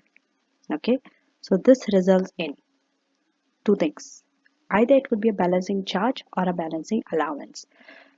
Balancing charge is a negative allowance. That means you are incurring a profit. And balancing allowance means you are selling it at a loss. That's an additional allowance. Now, so a balancing charge. First we'll understand what is this balancing charge. Balancing charge arises when your disposal proceed is more than your written down value. You need to understand this. Where compare disposal proceed with what? Written down value. Because in capital allowances, we are working with written down value, not cost. Then, this can occur anytime for the pool item and for those items that are treated item by item basis. For both, a balancing charge can occur anytime. For balancing allowance, this arises the other way around when your disposal proceed is less than your written down value. And this can occur for line item by item assets anytime. But for those assets which are pooled, there's a difference here. So difference arises in the second point with the balancing chart. Here on pool, when all the assets held in the pool are disposed of on a permanent cessation of trade. Remember, you are going to get a balancing allowance when you are selling on pool assets only when we are ceasing trade, because we have to dispose of all our assets. See below. So the next slide. Okay, the next slide we are going to go through the cessation of trade. Now, one thing you need to take care of when there is a private use of an asset by the sole trader. Remember, whether it's a balancing allowance or a charge, even that is restricted by your business use proportion. Okay, the balancing allowance and charge. And this balancing allowance and charge, when are you dealing it in that computation table? After disposal, before WDA. I repeat, after disposal, before calculating written down allowance. And if there is an overall balancing charge, what do we do with this? This is added to your tax adjusted trading profit because it will be taxable. And your tax adjusted trading profit, this is the amount on which a self-employed or a sole trader will be taxed. I have shown in my previous lecture 6, how to calculate this tax adjusted trading profit. So if you wish to go back, you can watch my lecture 6. It's there on my YouTube channel under under the tax playlist, tax lectures. Now, small pool balances. Small pool means in your pool, the balance either in the main or special is 1,000 or less. 1,000 or less, not 1,000 or more. Okay, when you are written down value. So here, rather than claiming tax written down allowance on the small amount, 1,000 or less, if you calculate 18 or 6% annually, the amount are very small. So rather than claiming annually small amounts, claim on that full amount and write it off. Close down that pool. If it's a special rate pool, special, or a main pool, anything. 1,000 or less. Let's say you are having 700 as the tax written down value brought forward in the main pool. So rather than calculating tax written down allowance on that 700, deduct the 700 entire amount you claim 700 as you're writing down allowance. This is the meaning of small pool balances. You have to know all the small areas, by the way: balancing charge, small pool, short life asset, long asset, private use. Why? Because your final capital allowance question, which is a big question, is going to include all the small areas. That's why we are studying individually the small areas, and then at the end we are going to tackle a big question. So now we are moving on to, when we cease trading, how do we deal with capital allowances? When we are ceasing trading in that year, that final year, no AIA, no WDA, no FYA can be claimed. But because we are selling, ceasing of trading means we are selling asset, a balancing charge or an allowance will arise that time. So now we will do activity 3.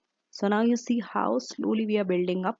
We started activity 1 normally, where we just had two pools: special rate pool, main pool, and calculated capital allowance, where there were no item by item basis. Then we moved on to activity 2 with private use and short life asset. Now we are moving ahead with balancing adjustments when we are disposing. So activity 3, let us do. Here Mr. Chair is preparing accounts to 31st March, accrual basis, tax brought forward balance is given, 20 for special, 95 for main. Car CO2 emissions 45, that means it will go to main pool. But 50% private use is there. So private use column is there, and you have to take 50% of WDU. If your balance and charge and allowance arises, on that also 50% only you can take. And your short life asset 10,000. Now there are some additions and disposal. So we have added a machinery, and then we have disposed long life asset, car, short life, special, main pool. Now we are supposed to calculate capital allowances for 2 years. Assuming you have made all the possible claims. What is the claim? The claim is short life asset election. You can make short life asset or put it in the main pool. So now let us do activity 3. So now for activity 3, we will be using this table. The only thing is, and this we have to change this to 50% private use.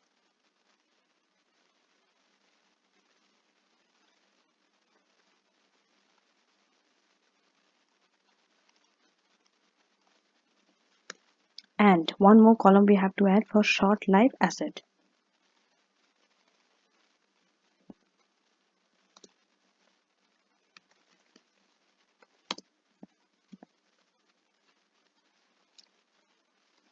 And the last column, allowance.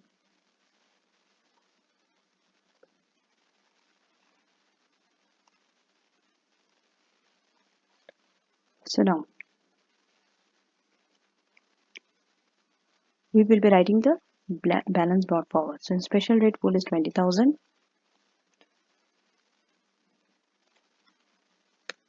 Then main pool it is 95,000.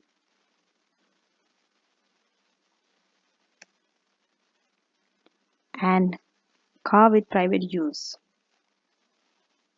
13,000, and short life is 10,000. Done. Now additions qualifying for AIA.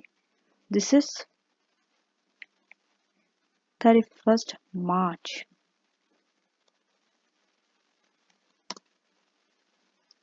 2024. See, we are ceasing trading, right?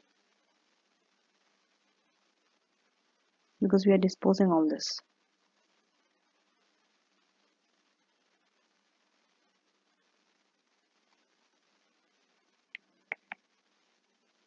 So now if you see, we are making this disposal. When are we making the disposal? Check the dates.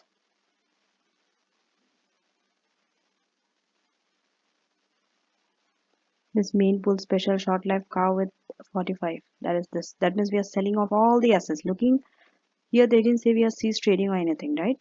But looking at this, they have written, sorry, they have written here, cease trading.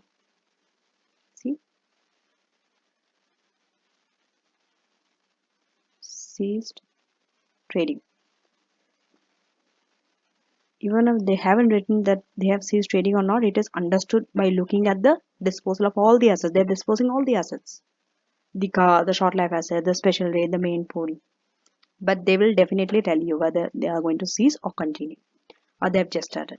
It will be mentioned in the question. So now, this disposal, if you see, leave the long life asset. Okay, the other assets, they are selling 31st March 2025. But so for 31st March 2024, that is not the final year of ceasing. So here we can claim the allowances AIA, WDA, and FYA. So that's why additions qualifying for AIA, the first one. Okay. So how many assets will qualify?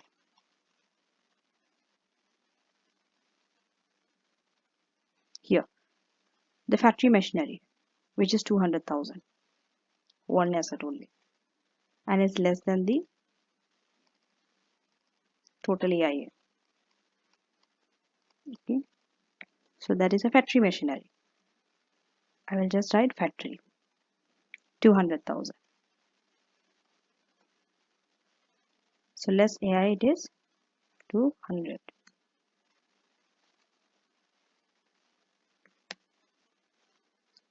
So this, remember this will go in the main pool. This is a main pool item. So this 0 will be taken here. Okay, and this is an allowance. So automatically you will update here. Sorry, this is not the allowance column. The allowance column is here. Always make sure that you write in the correct columns. It's very easy for you to make the mistake. Okay, the last column is this. Now, what's next? Disposal. Remember, before WDA, after AIA. So now the disposal proceed.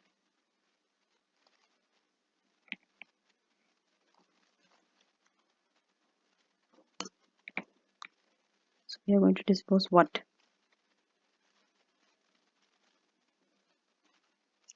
We disposed of that factory machinery in that year itself for 200,000. Sorry, we bought it, right? That's an addition. I'm sorry. Now,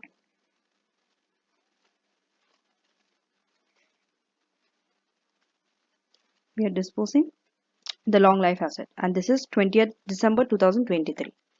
It is in this tax year 2024. So long life asset original cost is 40 and disposal proceed is 19,500. You have to take the lower amount, 19,500, and long life asset is a special rate pool item, so 19,500 will deduct from which category? 19,500 minus 19,500.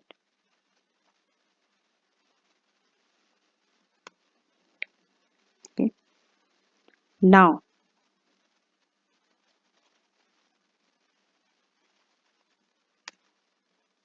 the total.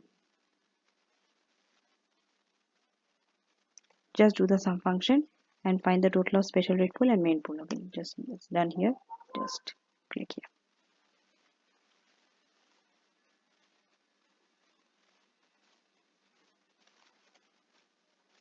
Done. Now WDA. But before going to WDA, see in the special rate pool item amount is 500. This amount is less than 1,000. So it's a small pool item. What do? You can elect for small pool item rather than claiming WDA, deduct the entire 500. WDA, the residue.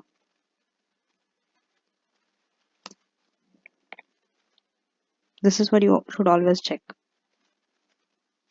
So we are going to deduct 500 and this is an allowance. So immediately in the allowance column you'll write 500.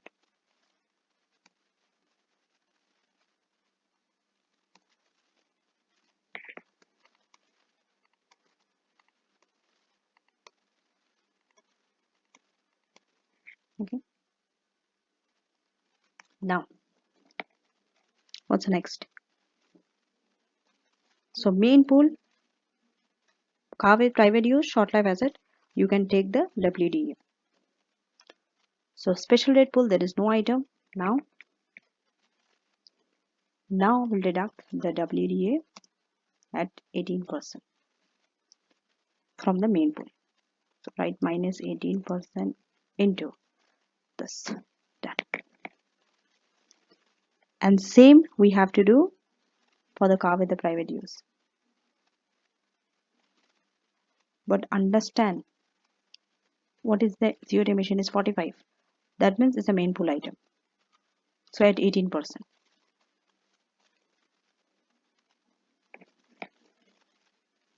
But we'll take from this.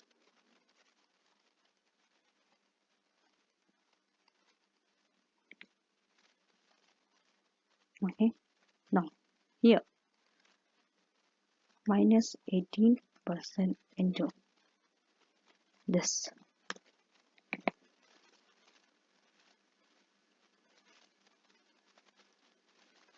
2340.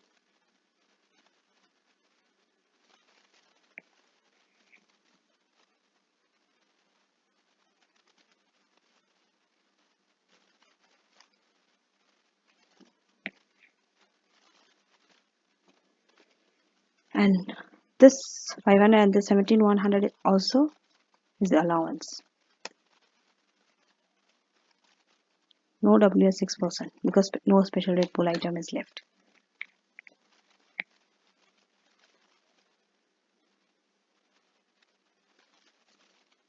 And now when we are taking this claim here, we are taking 50% of this. So minus 50. Remember to take minus because this negative you have to convert into positive. Okay, it's this 50% because 50% is private means 50% is business use. Now we are moving on to the short life asset. Short life asset is the main rate pool. So again,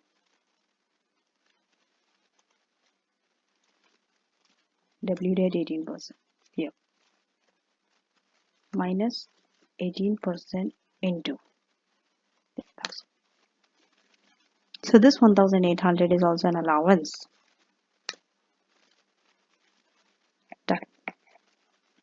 Now what do you do? Carry forward. Written down value, carry forward. So just do the sum function. See, when you are doing the sum function,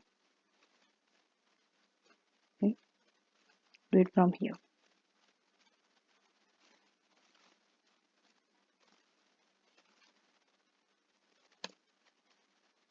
Sorry, it's not from there.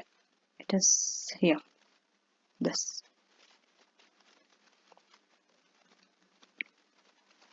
This and this. But here when you do, you have to do this again. Because this item is here. It moved down. Each time you are doing, the item is moving down. That's why you can't carry it forward to the next cell. You see one item is here, the other item is here. That's why you can't copy paste or drag it to the other cell this time. If it was in one line, one row, then it makes sense. Now this item is here. Done. Now your total allowance.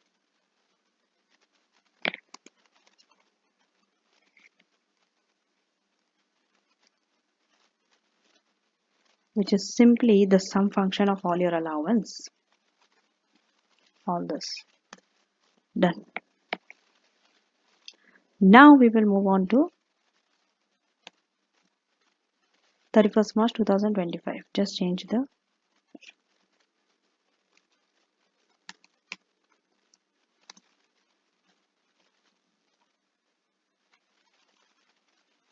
now. What do you do? You start from this only. This is how you start it. Okay.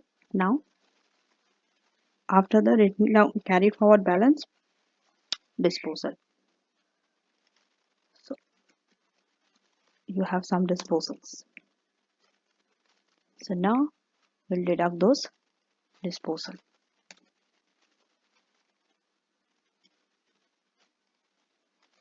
So go back and check.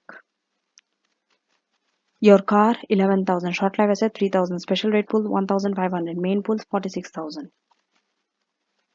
So we'll just take the balance. 1,500 from special rate pool, then minus 46,000 from main pool, then minus 11,000 from short life asset. Sorry, short life asset it is 3,000, that is car with private use, okay, minus 3,000. Now the total. So use the sum function from here to here. Now you can drag it to the other side. The reason, because all the figures are in the same line, same row, and here also. That's why when we are copy pasting it, you can take it. So if you see, there are two areas where it is showing you a loss. Special rate pool and car with private use. They are showing a loss.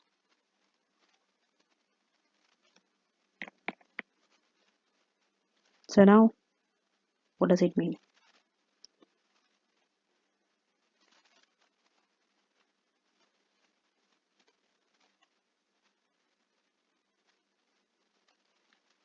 For the special rate pool, there is no doubt. This 1,500, okay, is your balancing charge. Remember, they told you your disposal. Don't check the value. Disposal proceed. 1,500 is more than your tax written on value. Here it is 0. Here it is 1,500. So you are selling it at a profit. But here it is showing negative because we are deducting it from 0. That's why it is showing a negative figure. So here it is giving you rise to a balancing charge. Balancing charge will be equal to this amount only. This amount that you have just calculated. So it's a balancing charge, BC. How much? The amount of the loss. It is at profit. Even though it is showing loss, it's not loss because we are deducting 0 from the tax written on value. We deducting the disposal, not the other way around. You see which one is more. Disposal proceed is more, so it's a profit. We're selling it at a profit means it is showing you a balancing charge. So this balancing charge is here you have to write it in the allowance column. You have to write it as a negative figure this time, not positive. Okay.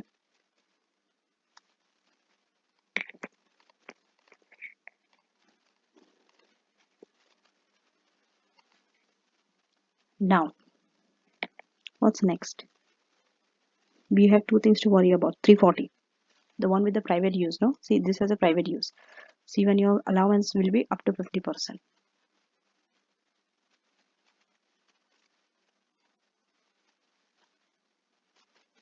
Okay, here 1,500 no worry because no private use. But for this 340, there is a private use. That's will deal here. Here also is a balancing charge. But 50%, you can only claim 50%.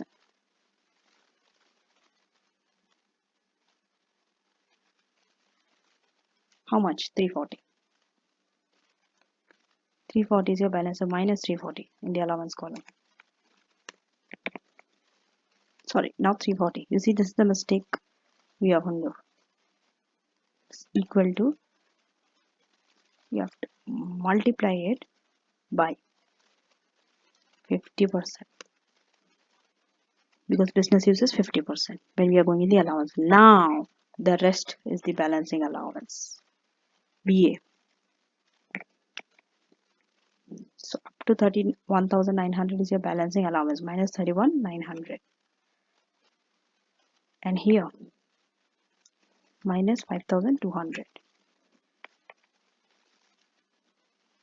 So just do the sum function of both this and this to get your total balancing allowance. Done.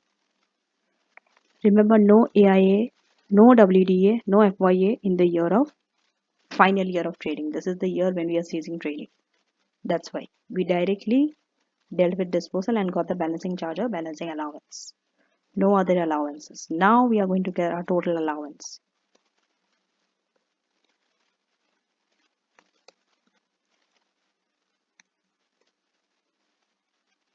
Two balancing charge and two balancing allowance. See, what is it overall? See, this is positive, okay? This has to be positive. Just put a minus because it's an allowance.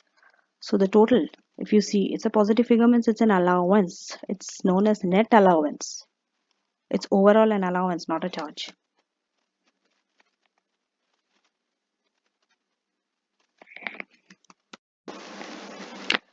So these are the answers for activity 3.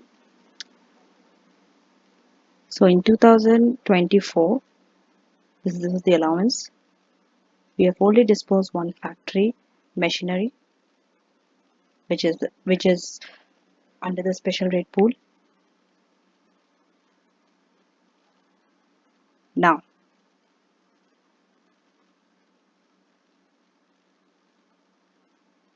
so 2025 was the year when we have ceased trading.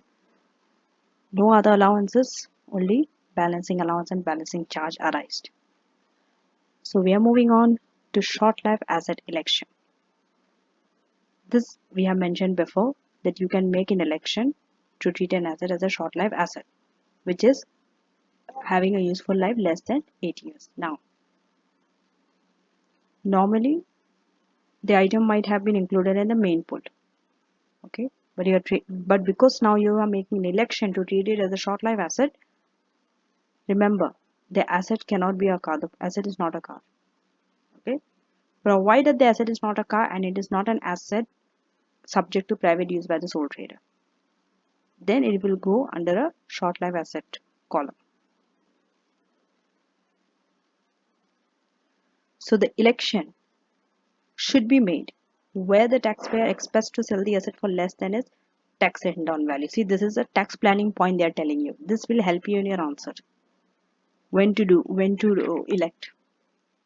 Okay, when you are expecting to sell the asset less than its tax written down value, you make the short life asset election. What happens because of this? Because of this, you are accelerating allowances. Accelerating how? See, when we are making a short life asset election and when we are selling it, okay, we are going to get a balancing allowance. When we are selling less than its tax written down value, that means tax written down value T is greater than sale proceed. That means you are selling it at a loss. So because you are selling at a loss, what happens? You are going to get a this leads to balancing allowance.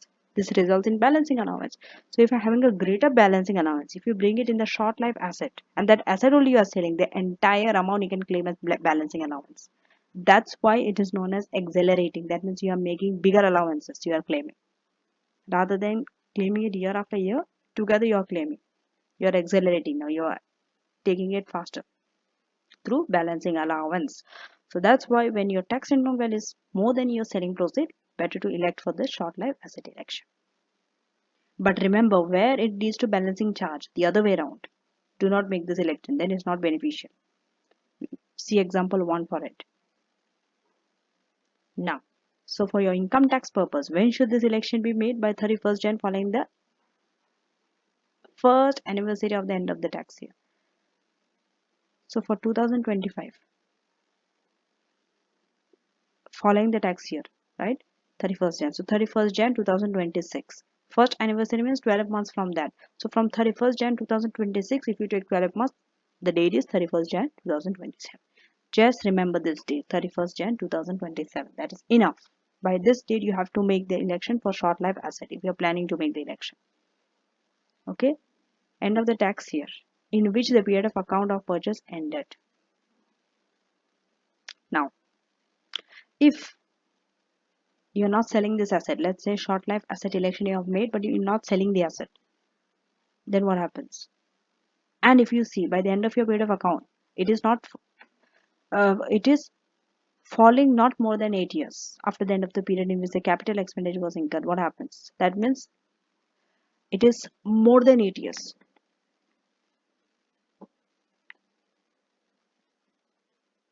If you see, you made the election, you have kept it, but you're not selling it within 8 years. It is still there and the time is more than 8 years. So the minute it is expanding 8 years, what happens? 8 years from when? From the date you have made that expenditure. You have bought that asset. From that day, 8 years you have to calculate. It's more than 8 years. Then transfer it back to the main pool. The tax written down value. Okay. This is transferred to the main pool.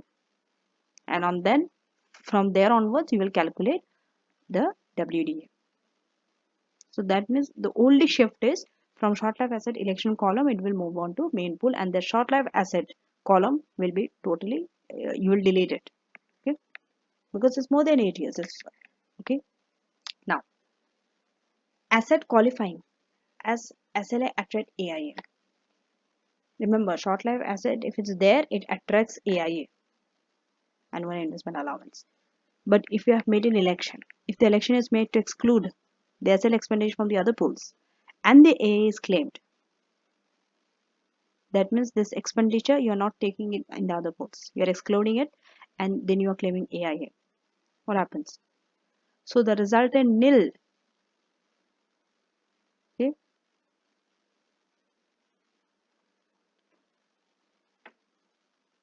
the resultant nil written down value will invariably mean that the balancing charge arises on disposal. Can you understand this? Can you understand this up to this much? See, if it's a short life asset, okay, and you are not taking it into the other pools, the SL expenditure deducted from when? From the short life asset only. So what are you left with? Zero, right? The value in that column will be zero because when you're disposing short life asset, there's nothing left in that. The taxation on value will be zero. So from that zero, of course, there'll be some amount of proceed. So your disposal proceed will be more than taxation on value. So that means you're selling it at a profit. What happens because of that? Balancing charge arises. You see? So anything you dispose it where the written down value is nil, when you're disposing it, a balancing charge will arise. So what happens? Because a balancing charge will arise.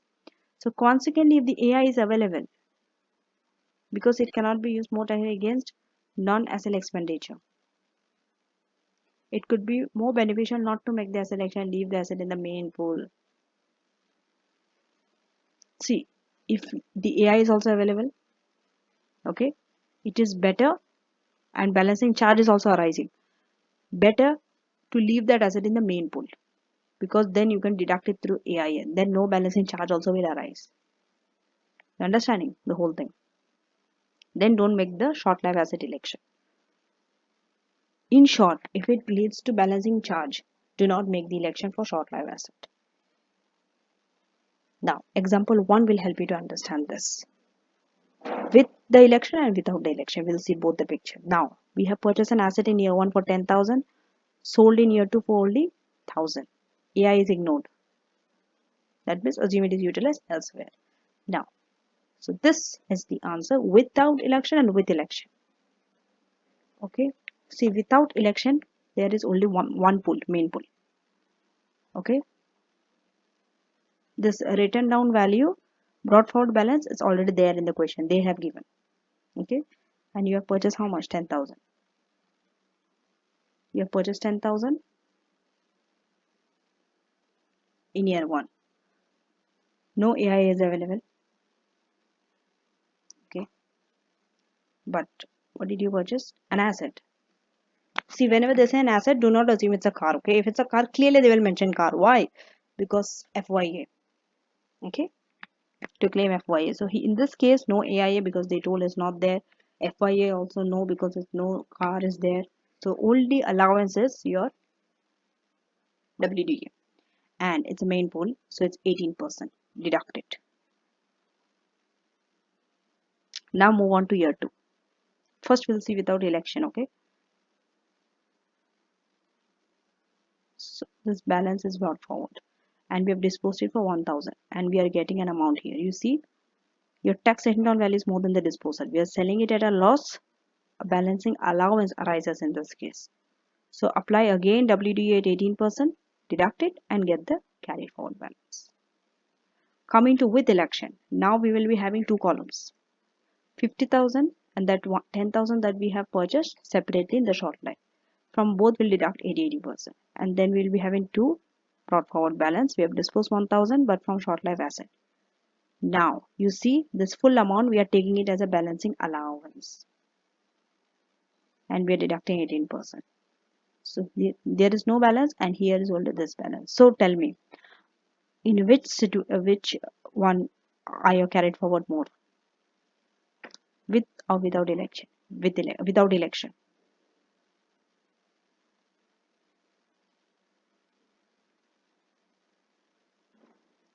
Allowances in year 1 are same under both the methods. If you see the allowances in year 1, they are same under both the methods. See, if you add this two, it is 49,200 only. If you add, okay. But in the year of disposal, the short-lived asset, election generates additional allowance. Why are we getting a lower carried forward balance? Because we are getting more allowances in year 2 because of the short-lived asset election through balancing allowance. How?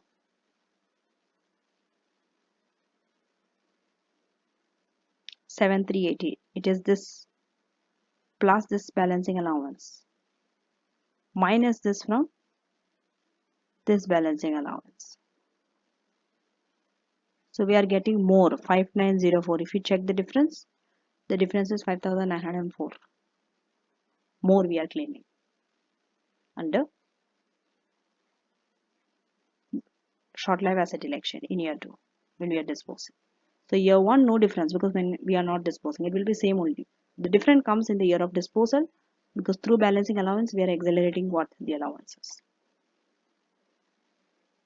We are taking more allowances in year 2 because when we are selling it off we can't carry it forward, but in year 3 we will carry it forward.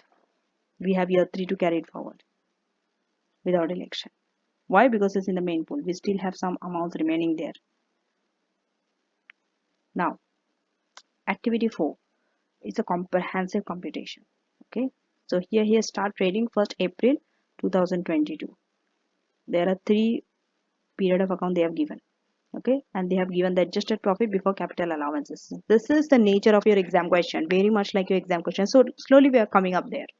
We are building up the case. So now they have given you the additions and the disposal. As you can see, there are 3 cars. Actually there are 3 cars here.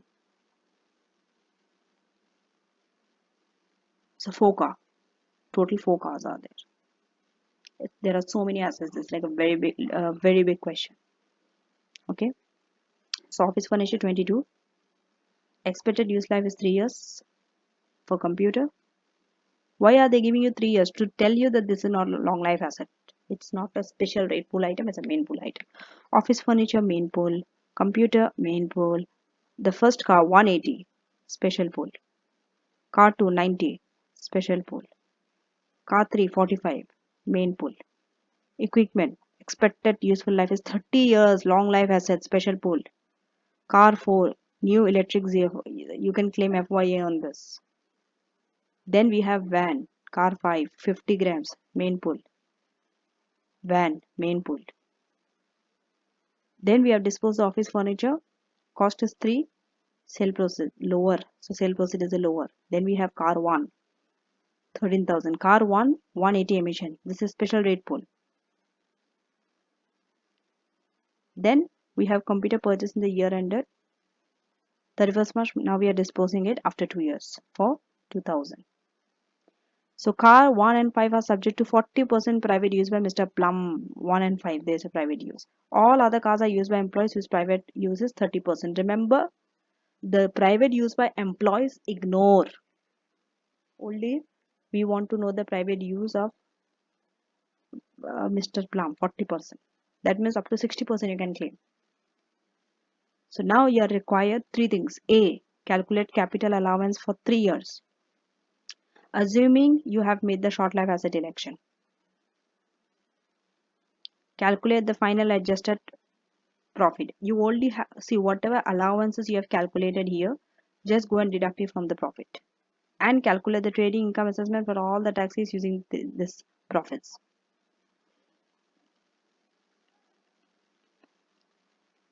So now let us do this. So these are the columns that you need to open up. I've already done it. The special rate pool, main pool, short life asset, car 1 40% private, car 5 40% private, and the allowances.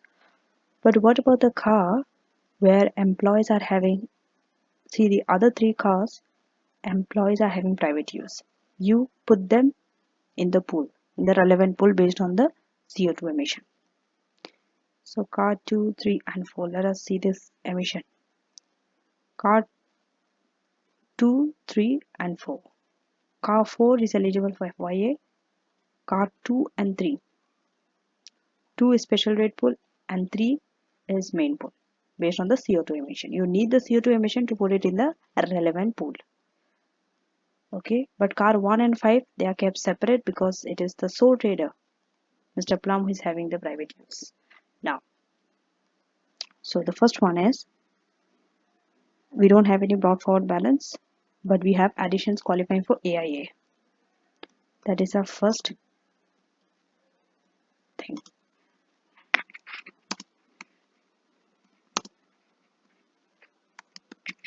Okay, so under this additions qualifying for AIA, what are the qualifying for AIA? The office furniture, the computer, and the equipment, which is long life asset, the 75,000. So 22, 10 and 75. Okay,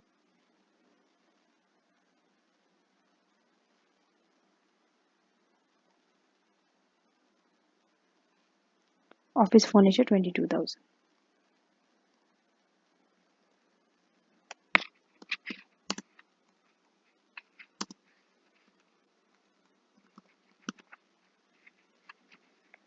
We'll write here the inside column because we are going to deduct AIA. Then we have computers 10,000.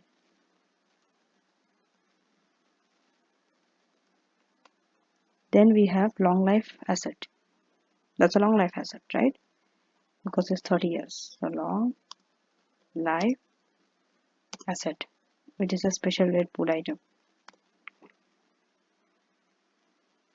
So sorry, long life asset is 75,000.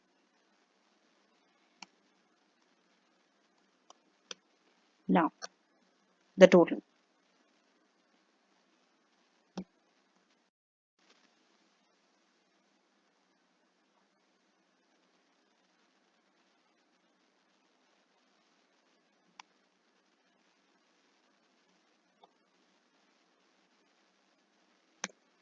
It is 107,000. So now this is less than your AIA, which is 1 million. So now less AIA will be 107,000. Remember, this is an allowance, so directly you will write in the allowance column straight away. So now this office furniture. Remember this long life asset 75,000 will go in the special rate pool 0. Then the office furniture. Expected useful life is 3 years if you see computer.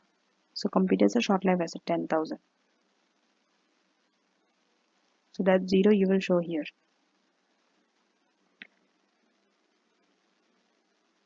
And then office furniture is in the main pool.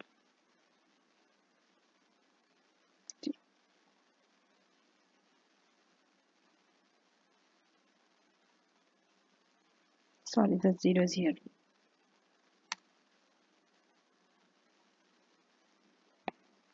You see?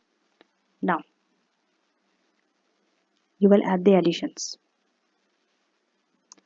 That does not qualify for FYA, okay? Because remember, FYA is done after you calculate WDA.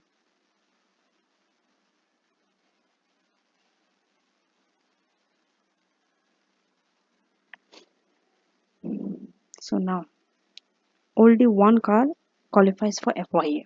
Except that car, rest everything you can write. Which car is that? Car 4. So now car 1. Car 1.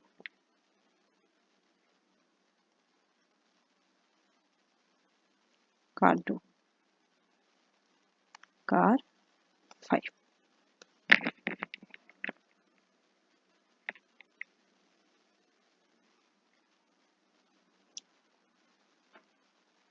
But here if you see car 5,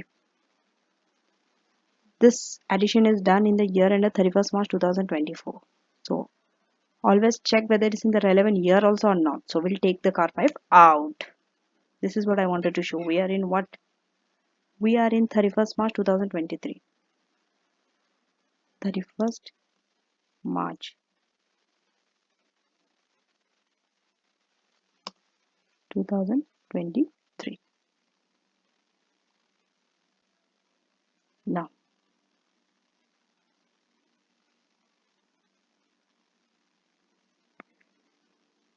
so car 1. Go to car 1. Car 1 is having a private use 180. So we have to put that 14,000 in the private use here. 14,000. Next car 2. Car 2 is 90. Again it's a special rate pool. So it will go in the special rate pool as 20,000 because no private use. Done. Then car 3. 45. It will go in the main pool as 18,000. Done. So now we are going to take the total before calculating WDA. Just take from here to here the sum function and drag it. Done. Now we are going to deduct the WDA. 6%. So from here first we'll deduct equal to minus 6% into this.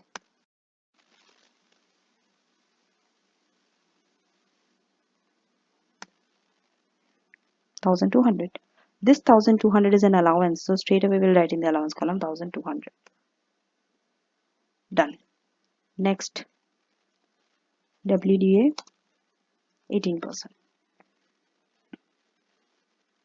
Okay. So from here, minus 18 into 18,000. Done. This is also an allowance, so we'll write here 3240. Then here, short life asset will also be at 18%, but it is 0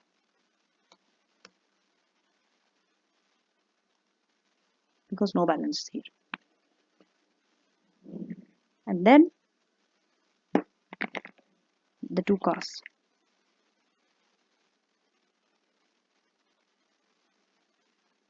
But car 5 is not there for this year.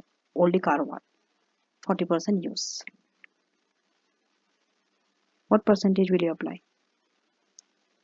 Car 1 is a special rate pool item. So 6%.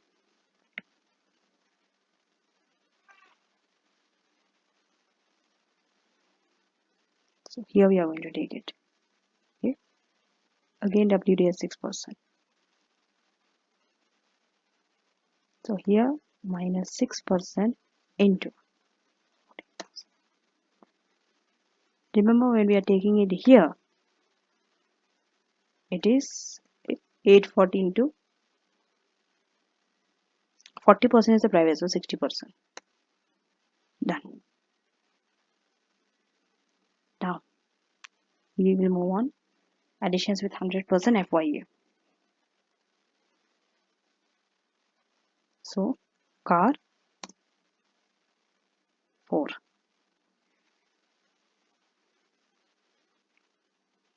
what is the amount? 16,000. This will qualify for FYA. 16,000. We'll deduct 16,000 less 100% FYA. So 16,000 is also an allowance. We'll write in the allowance column. Okay. Now, see if you see the car. Look at the emission of 4. It's new electric car. Okay. Now,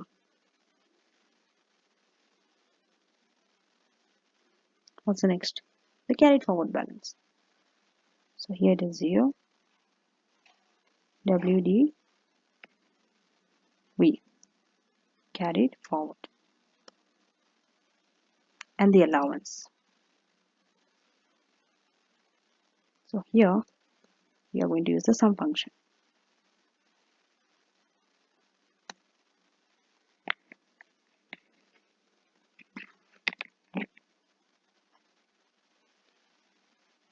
Thus. Then here it is 0. Just write 0. And here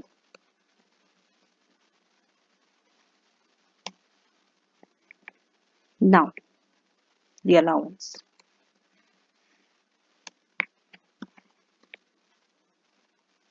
All those three. So we have done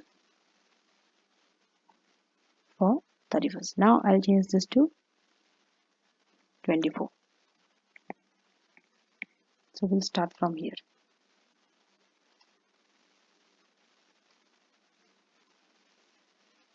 This I'm going to copy.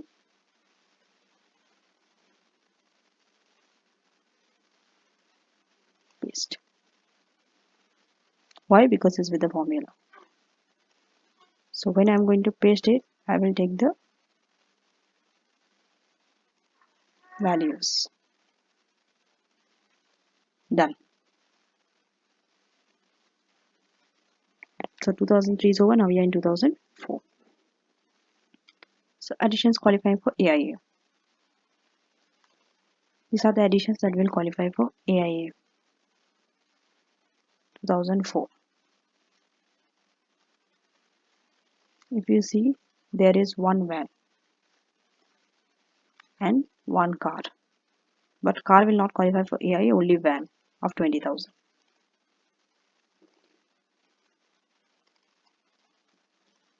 So van 20,000. Now less AIA minus 20,000.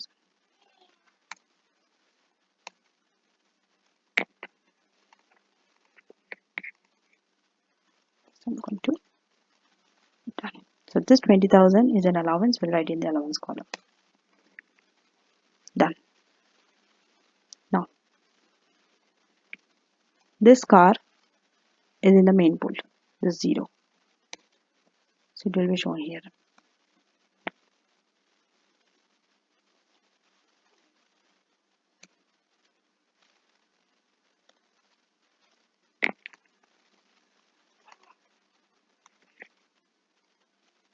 Now the disposal. Before WDA comes the disposal. What did we dispose?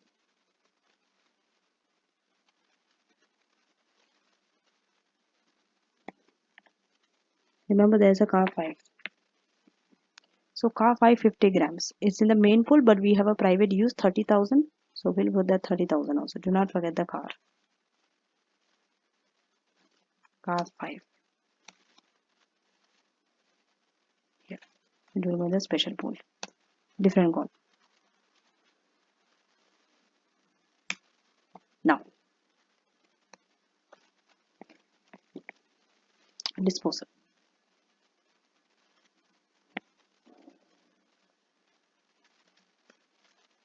So disposals, we have office furniture and car 1.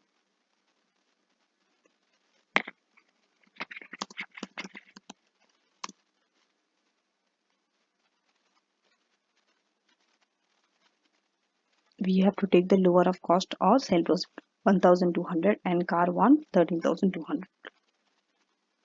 So when we are taking office furniture, it's from the main pool 1200.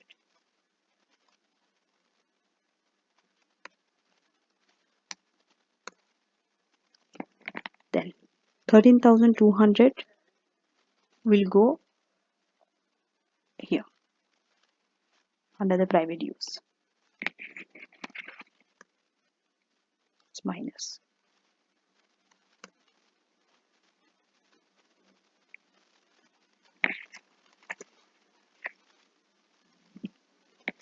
So now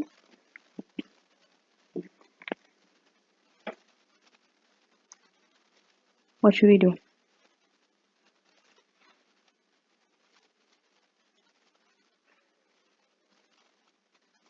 See, when we are taking the allowance, it is 40%.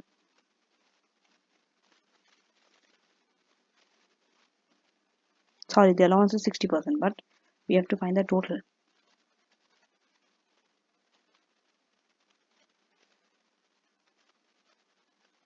So now we are going to use the sum function and find the total.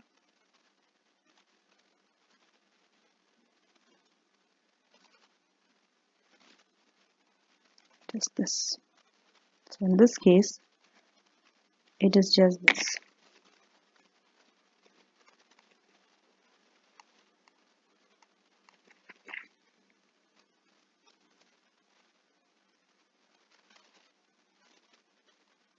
Simply this will be brought forward here. 15,800. Here.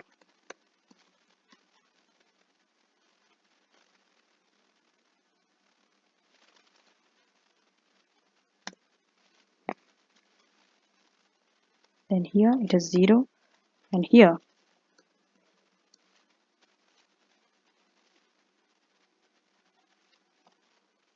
minus 40. It is actually 40. Just put a minus. It's 40. If you see the difference, it's 40.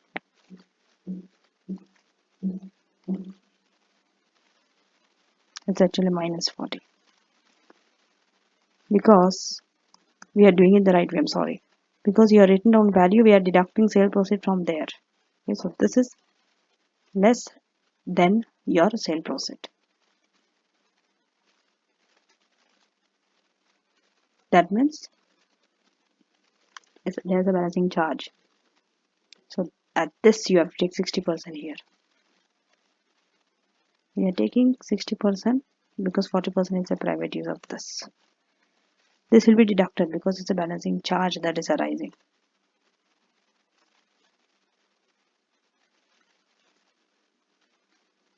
Okay. This 24 is a balancing charge.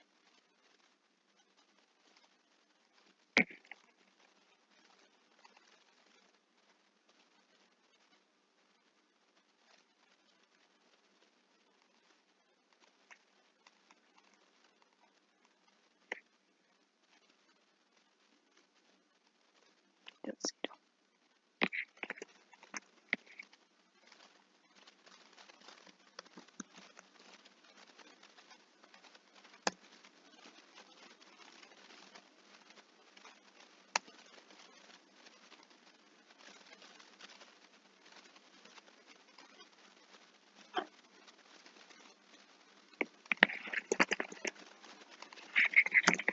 This is a balancing charge. This 24. Now, what's the next? WDA. So WDA is 6%. Yes. This is an allowance. So done. Then 18% in the main pool.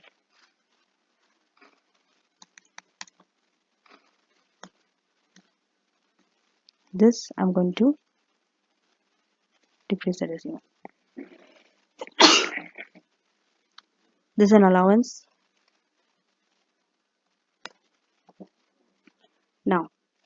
Here there is nothing because it is 0, and then from here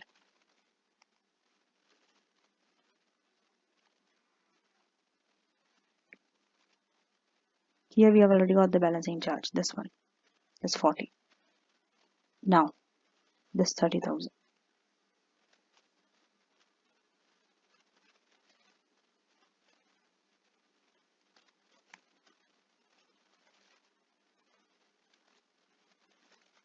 So this car 5.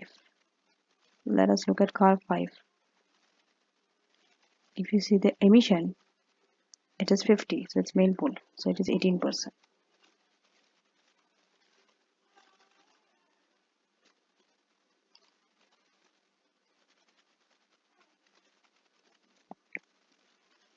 So again WD at 18%.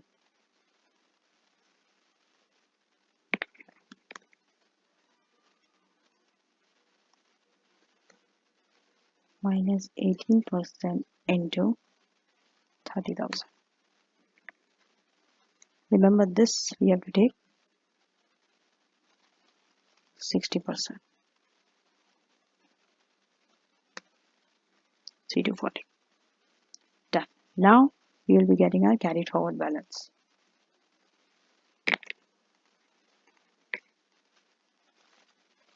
So here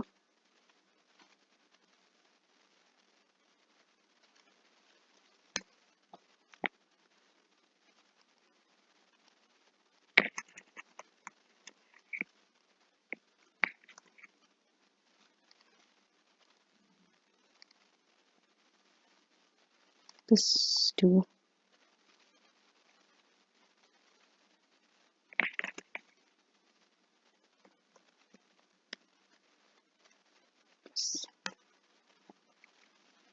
and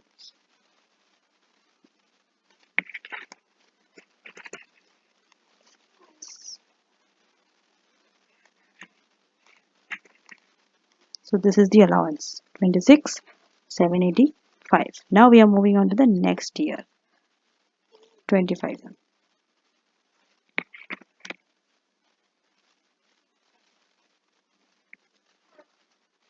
Okay, so 2025 we only have one disposal, the computer that we have purchased, and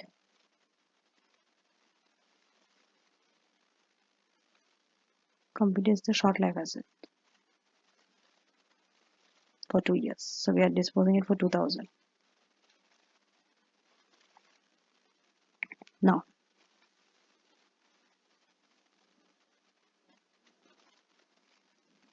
short life, so from short life we are deducting 2000.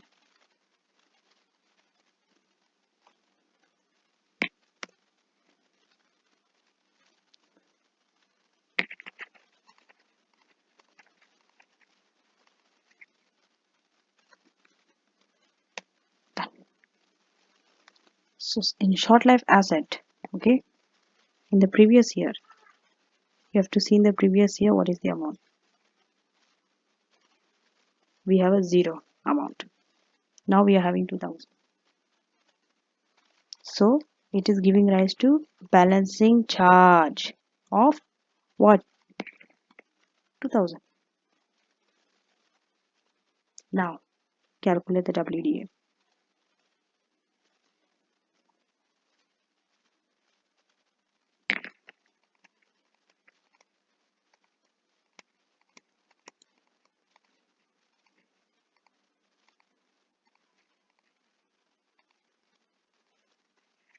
So this will be negative 2000 because it's a charge. Now WDA 6%. So in this pool, remember you are bringing it from the next year, okay?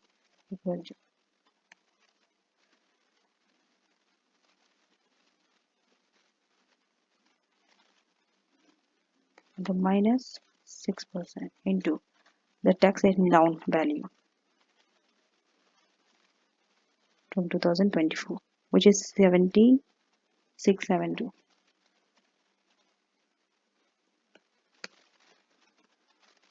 this will round. Drop the decimal.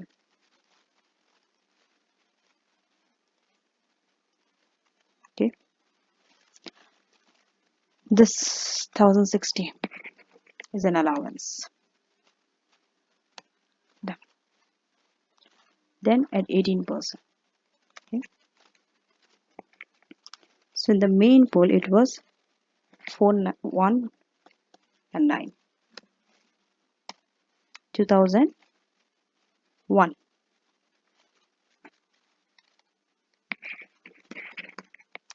Then here for short life will not have, and the car 1 will not have anything, it is 0. Okay, we only have in car 5. 18% of 24,600.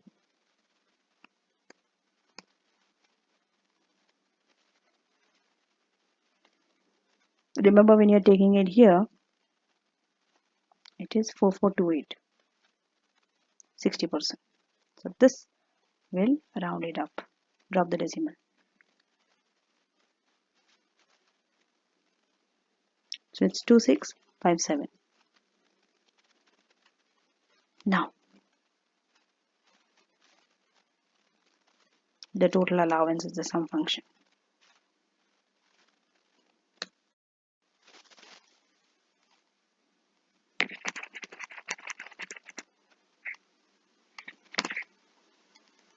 We'll drop the decimal. So it's 3718. Now we will be doing part B. Part B, they ask calculate the final tax adjusted profit. So what is our final tax adjusted profit? They've already given in the question. From here we'll deduct the final capital allowance for each year. 165, 175 and 150. So here 165, then 175, then 150,000. These are the profits. Deduct the allowances.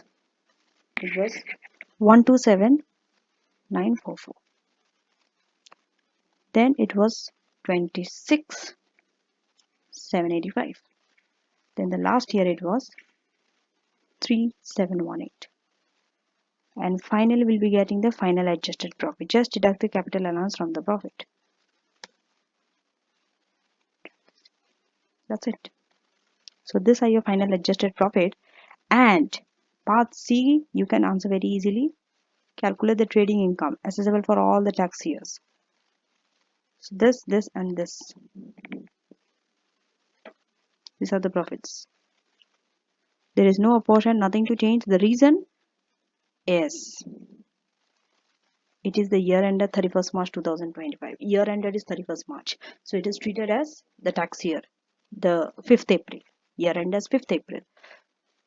So just 5 days is not going to affect so much because the year end is same.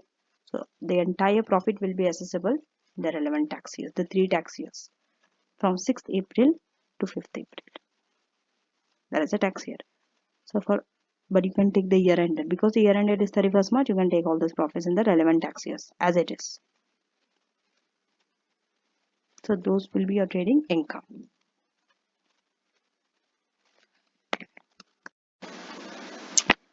So this is the answer for activity 4, part A, where we are supposed to calculate the allowances for the 3 years.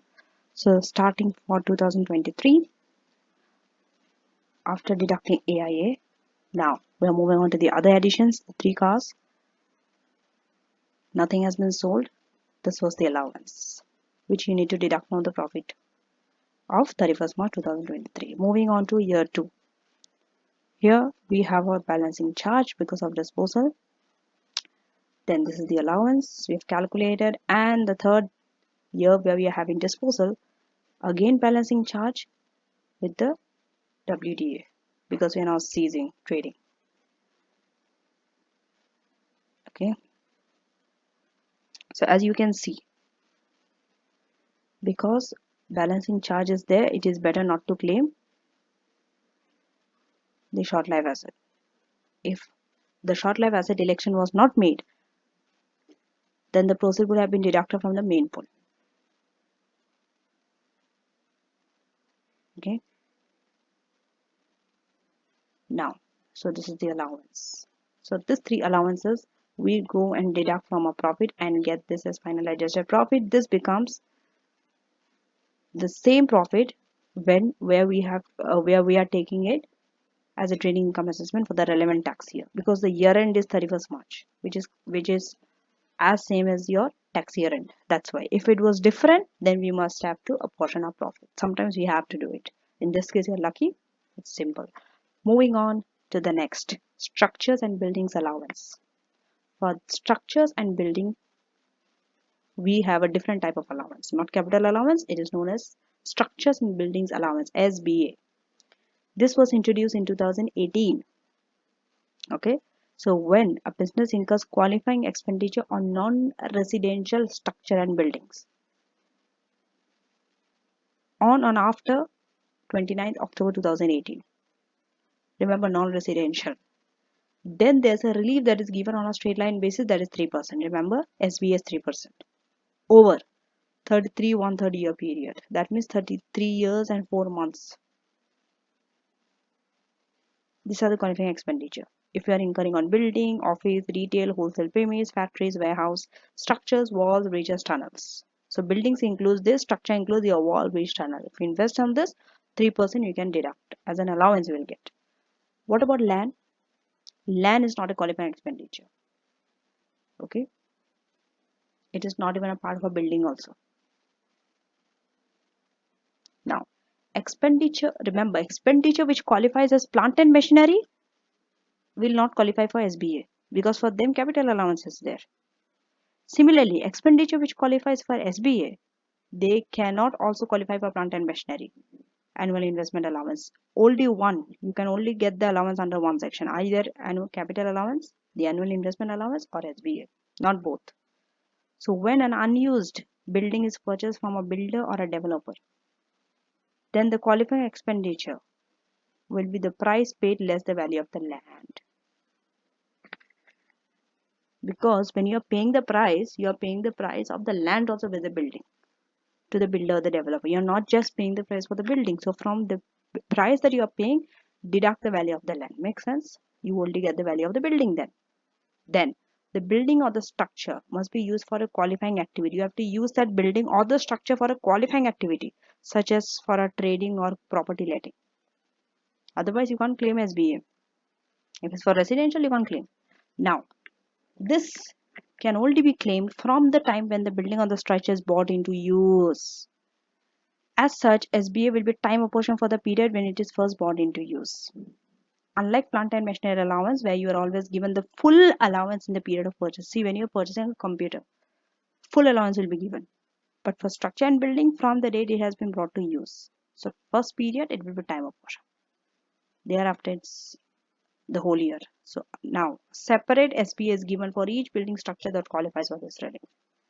Now, this relief is also given for the cost of subsequent improvement, where building is renovated or converted. That means this SBA. So with the purchase price, if you are improving it, that also you can add with the purchase price and you can take 3% on that. Now, example 2. So here, Nissan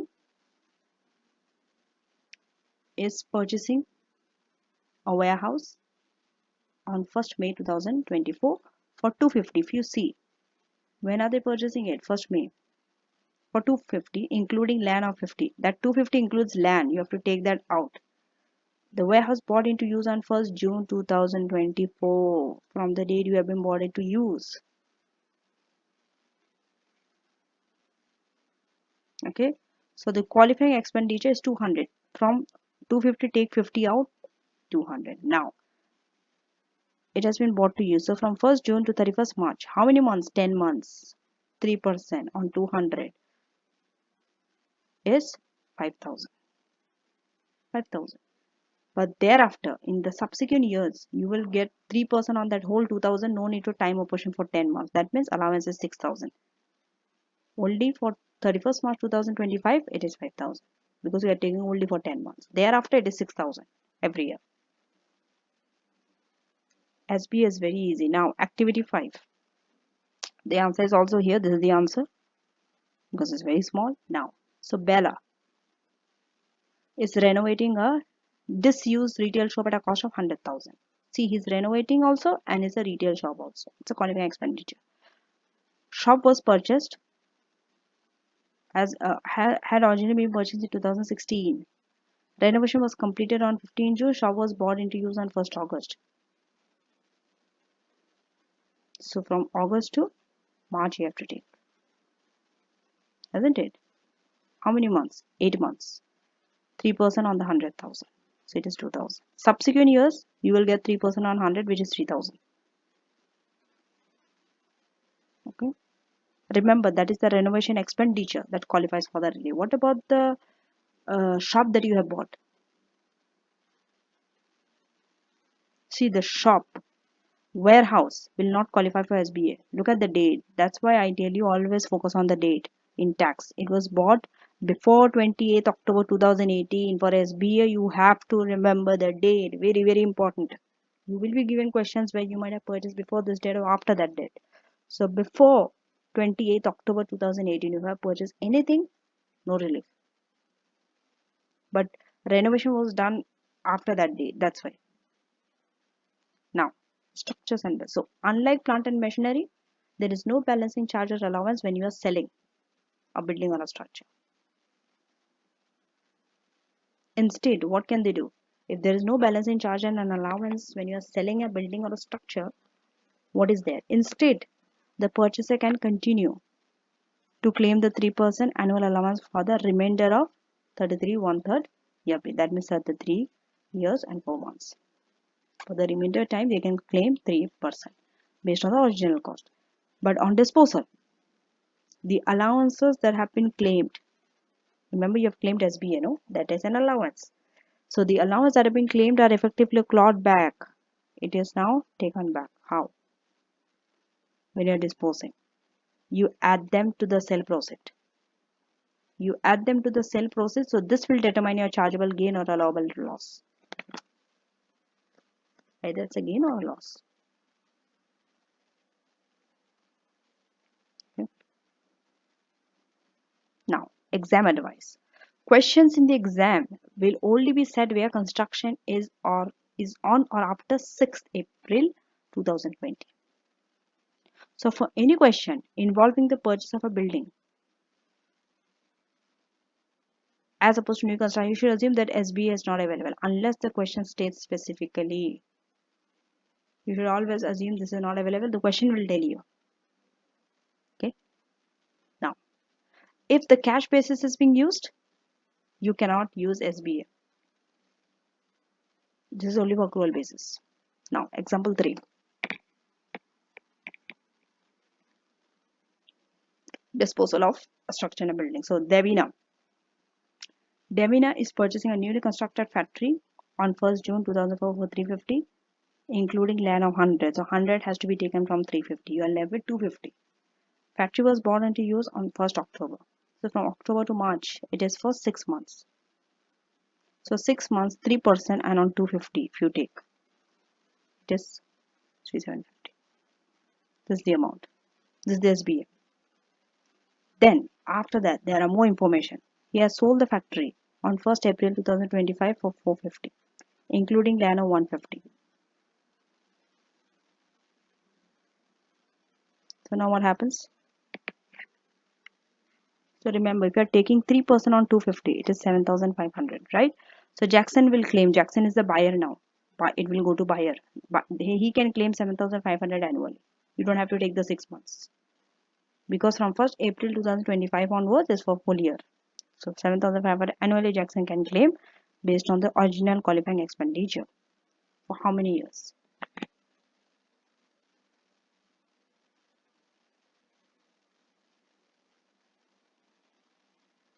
Will run for the remaining. You have to find the remaining portion from 33, 4 months. From 33, 4 months. If 6 months goes, You are left with what? 32 10 months. Count. There are 33 years, 4 months. 6 months is there, right? So deduct 6 months. If you deduct 4 months, you are left with only 33, right? From there, deduct another 2 months. Go back.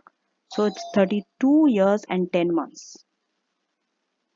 SB will be running on this, commencing on 1st October 2024. So now, what is the evidence sale proceed? 450. You have to increase this with the SBA. What is the SBA that was claimed up to date? 3750. So this 3750. So 450 will be increased by the allowance claim 3750. Now the chargeable gain on disposal, chargeable gain. So 450, you add the allowance and deduct 350. Why 350? Why 350? 350 was the original cost here. This 350 you are deducting here. So this is your chargeable gain you are getting. So now we are moving on to some other matters. We have finished the allowance part. We have touched upon everything: SBA, disposal, balancing charge, allowance, short life asset, private use. Now we are moving on to some other matters. So pre-trading capital expenditure. If you are having a pre-trading capital expenditure which qualifies for the allowance, capital allowance.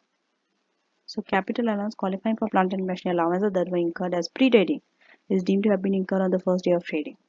That means you are going to get the capital allowance even for the pre-trading capital expenditure. Those expenditure which you have incurred before you start trading, you can claim capital allowance because those expenses will be treated as they were incurred on the first day of trading for your capital allowance. Next, assets acquired in a part exchange. If you are acquiring a new asset, you are surrendering an old asset and buying a new asset. What happens? That means to acquire a new asset, you are selling your old asset.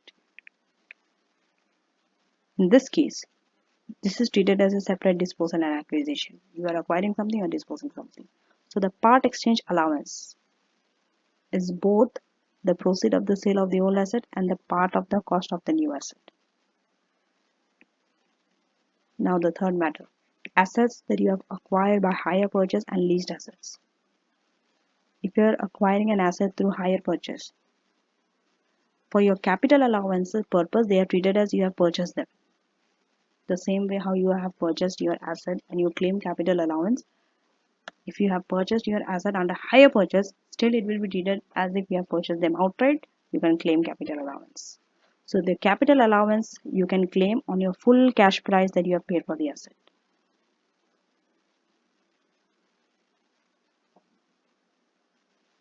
So strictly speaking, the asset is hired during the contract, since the purchaser does not become the legal owner until the final payment. So for capital allowance, it is treated as if it is owned throughout the contract. For them, it doesn't matter whether it's hire purchase or you have purchased it straight away.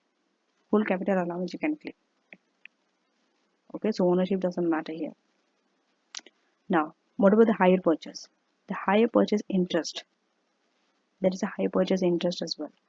That interest part is treated as trading expense. And this you can deduct from your tax adjusted trading profit. Now, leased assets. So hire purchase is different, lease assets is a different thing. Hire purchase we have finished. What about lease assets? Lease assets are never owned by the lessee. So ownership always remains with the lessor. As such, no capital allowances are available on the leased assets. So if it's a hire purchase, capital allowances are available same way how capital allowances are available when you purchase an asset. But if it's a lease asset, hire purchase, after the end of the contract you will own it. But lease assets, you never own it. And there is no guarantee you might take it from the lessor or not. So therefore, there are no capital allowances available on the leased asset. Always check in the question whether the asset is leased, hire purchase, or you have purchased. Okay. And what about the lease payment that you are doing? This you can deduct from your tax adjusted trading profit. But for the car, if it's a lease car, you have to add 15% back if your CO2 emission is more than 50. This part we have covered in my previous lecture, lecture 6, under disallowed expenses. Now, the fourth matter is VAT. So, if required, the VAT exclusive amount of cost and the sale process should be used, except for the purchase of new car. Use VAT exclusive. That means take the VAT out and the amount of the cost and the sale proceed given up before taking VAT, include that in your capital allowance computation. But when it's a new car, when you're purchasing new car, VAT will be there. Okay, for new cars, it is VAT inclusive that you have to take. Why? Because input VAT is not recoverable. What is this output VAT, input VAT, recoverable and all? In case you're not understanding them, don't worry, because the VAT is going to be the last type of tax that I'm going to cover. It is going to be the very last lecture, you can say, in this as well as in ATX. So, but for brief, let me tell you briefly what input VAT is. Okay, VAT itself is a big lecture. Input VAT is a VAT where we are charged. We have to pay this VAT. Output VAT is where customers are paying that VAT to us. Okay, but input VAT is something that we pay when we purchase a good. Okay, and sometimes it is recoverable. We can recover it from HMRC. Sometimes we can't. Okay, so for new cars, because the input VAT that we have incurred when we purchase the car, we can't recover from HMRC. So because the input VAT is not recoverable, when you are taking the capital allowance and when it's a new car, take the VAT inclusive amount. But for the other assets, take the VAT exclusive amount. Exam advice. Remember, interaction of VAT with capital allowance will be asked. This interaction of VAT with capital allowance is important. But it should be ignored unless the examiner specifically requires the issue you address in a question. The examiner will tell you whether VAT is ignored or not. If examiner says VAT is ignored, ignore the VAT. If they are silent, if they don't say anything about VAT is ignored, you have to take VAT. Next matter, partial claim. Partially where you are claiming capital allowance partially. Yes, you can do that. Whether it's an individual, whether it's a company. Remember, when we are going through company, corporation tax, again we are going to go through this capital allowance. There things will be very much easier if you have understood the capital allowance concept here. Because the major 80-90% are covered here. Only few differences, maybe 1 or 2 differences with company will cover there. But the basic of capital allowance is explained in this lecture. It will not be repeated again. Okay. So for individual or company, then they are claiming. Normally, it's good to claim the maximum capital allowances. Okay.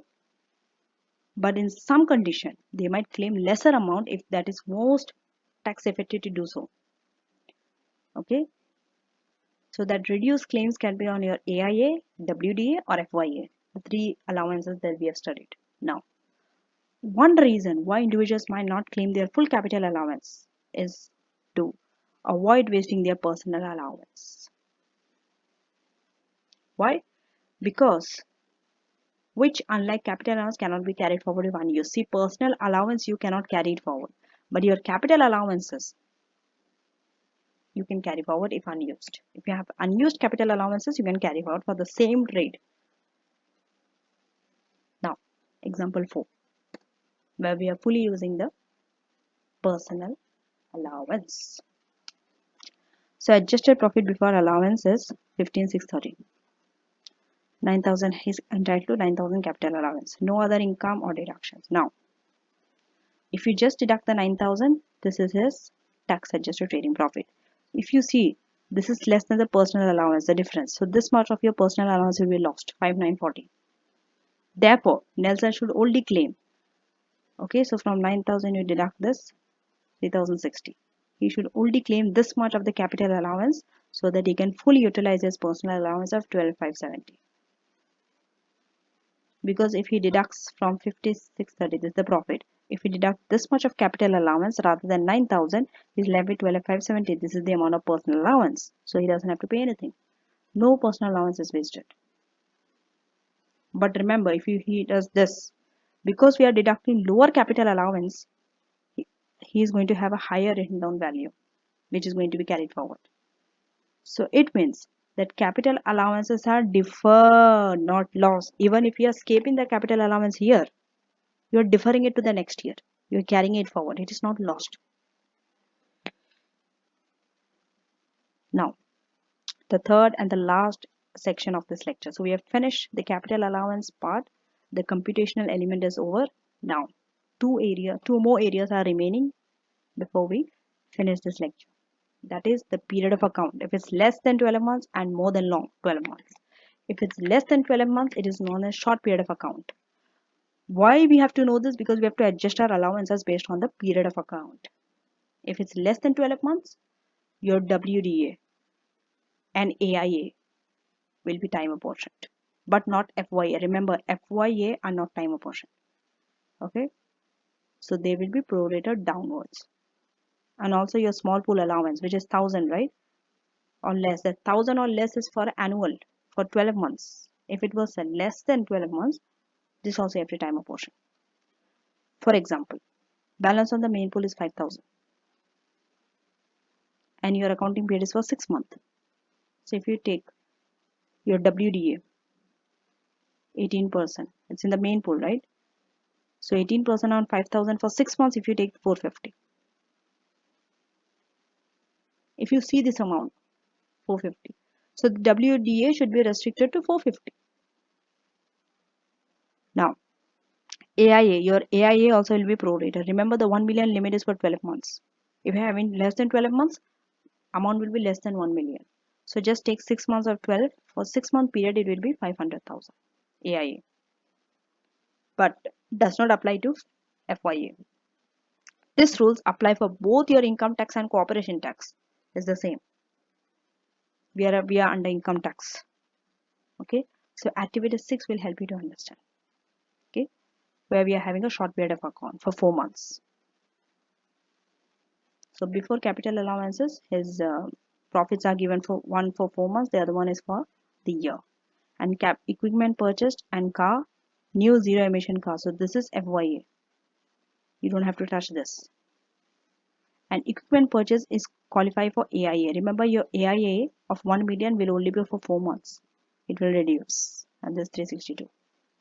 So first calculate the capital allowance for the first 2 periods, then trading income for the first 2 years of assessment.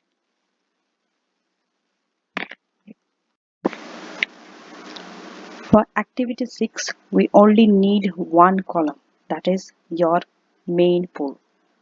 Okay, so we can delete the other columns.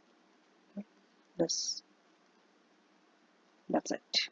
Now, so this is not year ended, it is 4 months to 5th April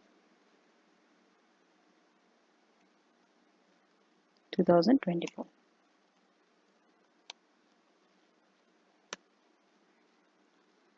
So now, additions qualifying for AIA. We have the equipment.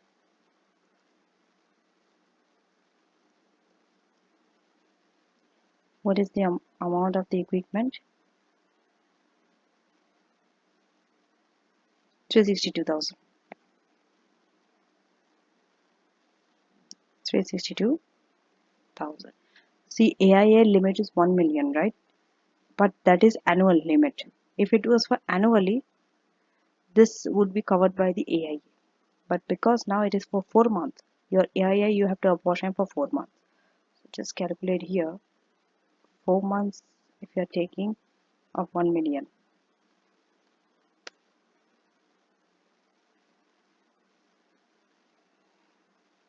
Okay, so it is 333,333.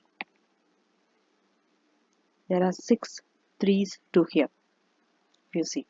So now your AIA will be this.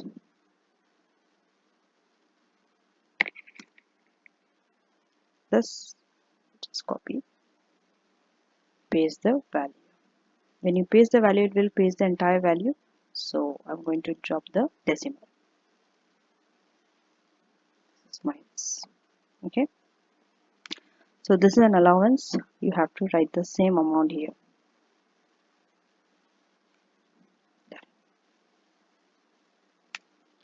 Now, remember, because this is only for 4 months now, and if you see the value of your equipment, so there will be some amount that is still left, which will go in the main pool. So we just need to do the sum function. This two. So now I'm going to drop the decimal. Always work in whole numbers in tax. So this is the answer. Now, from here we will start calculating our WDA.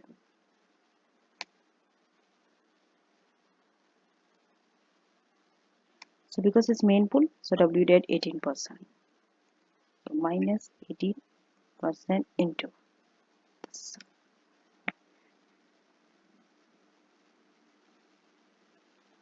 But you forgot it to take it for 4 months, because even WDA you have to take for 4 months. So multiply by 4 divided by 12. It is 1720. So this is an allowance which you have to deduct. Done. Now, what's next? We have a car where FYA is available for 20,000.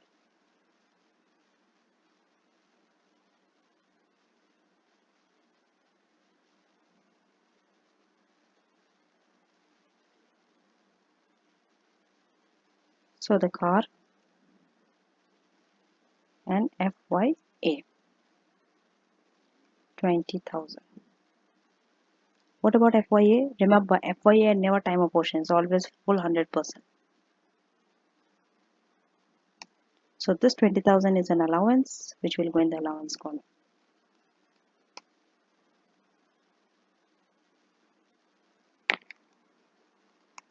Wait. This will go after WDA.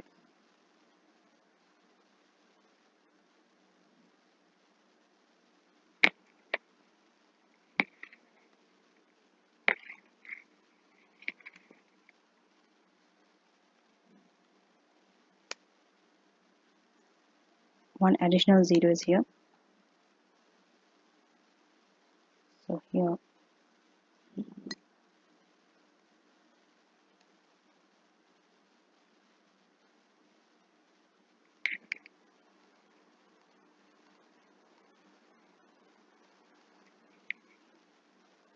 this 20,000 is an allowance. Done. Now, brought forward balance. WDV carry forward. So in this case, just the sum function.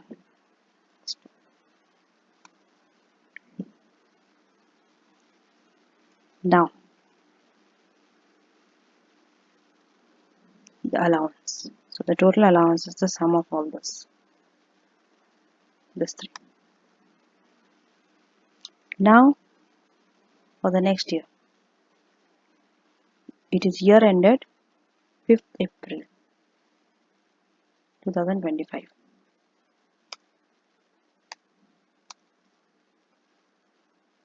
Done. So here, WDU at 18% minus 18% into this. Remember, you don't have to take for 4 months because it's annually. So it's 4850. This 4850 is an allowance. Done.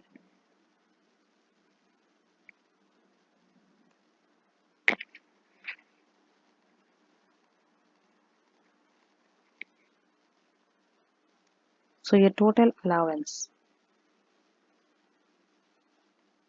is only 4850 for 2025. Now, coming to trading income assessment. What is the trading income?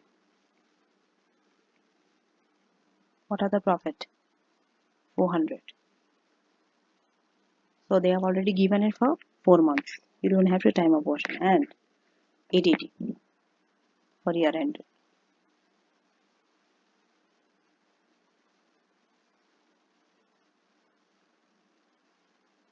So from 400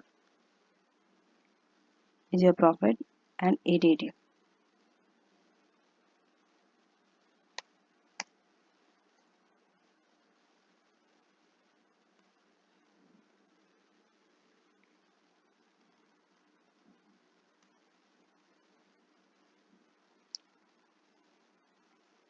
So now we are going to deduct the capital allowance. From 400 we are going to deduct this capital allowance, and from the year we are going to deduct this.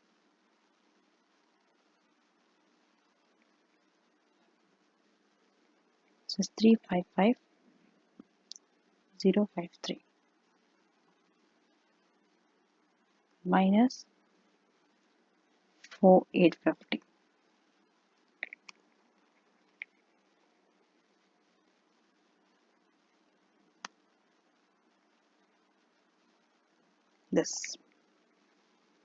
This are your two adjusted profit. And even in the tax year it will go as it is, because the year end is same as the tax year end.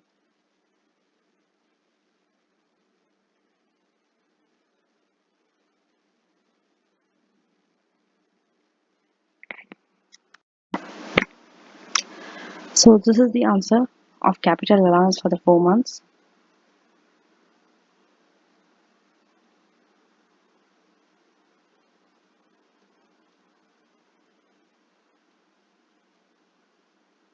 For 4 months it is this, and for the year ended it is this.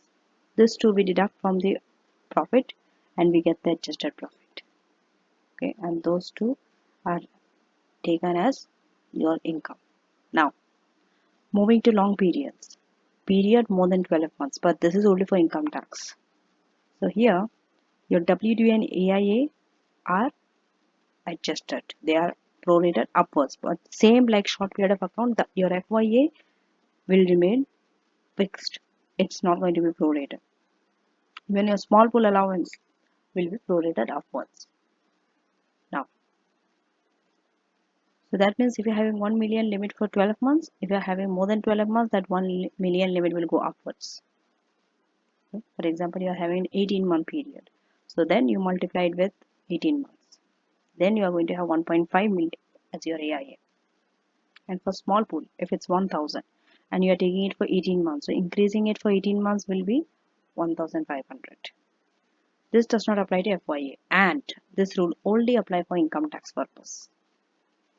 So activity 7 we are going to do, so similar to activity 6, the only difference is here it's for long period of account. So here they are starting to trade for, if you see, 15 months. Okay, from 1st Jan 2023 to 31st March 2024. So these are the expenses. Machinery 50, car CO2 emission, car 2 new emission, car 3 45. This is a special rate pool item.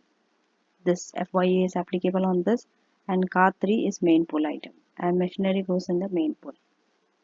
So adjusted profit has been given for the year and 15 months. You have to deduct the capital allowance. So calculate capital allowance and final adjusted profit for the first two period of account, trading income for the first 3 tax years of the rate. So let us do that. So in the same area where I have done activity 6 for short period, I will be using the same space to do long period. But here I need two pools, main pool and special rate pool. So what I'm going to do, I'm just going to add another column, insert a column. Okay. Okay.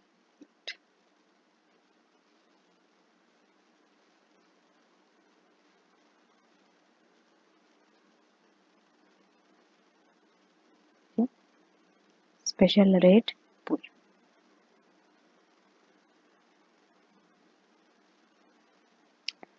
So now machinery 50,000. Remember, the three cars are not eligible for AIA. It is only machinery that is eligible for AIA 50,000, and it is for 15 months. Okay, so this is just change it to machinery.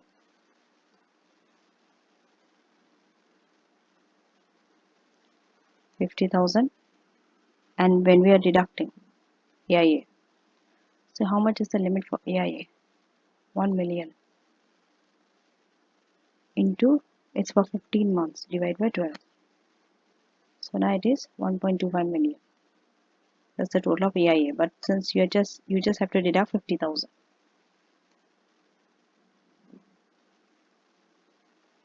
So this 50,000 is an allowance. It will go here. Now the car. Car 1. Car 1 is 210 grams. It's a special rate pool item. If you see 32 under special rate pool, 32,000.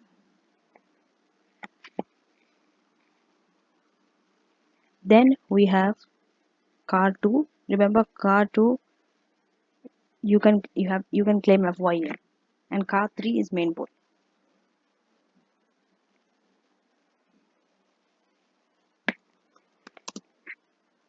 Car 3 will go in the main pool. 18,750 is the amount. Now we'll deduct WDA. WDA is 6%. So here equal to minus 6% into, so it's in this column.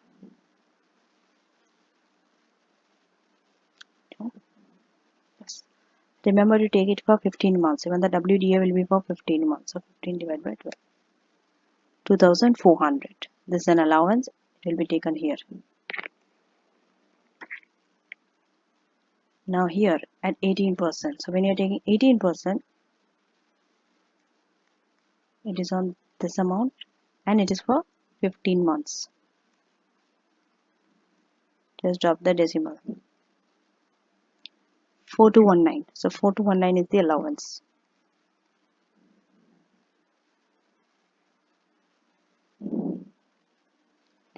Now add the column. So sum function.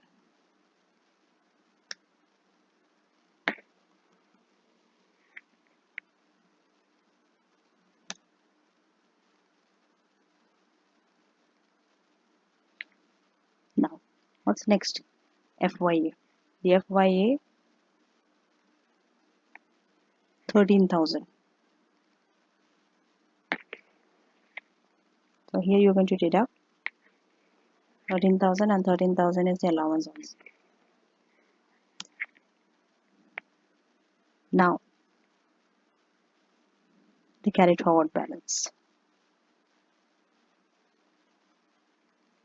So here just do the sum function.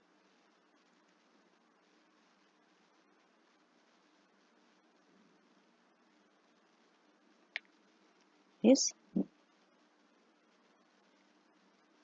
simply 29,600.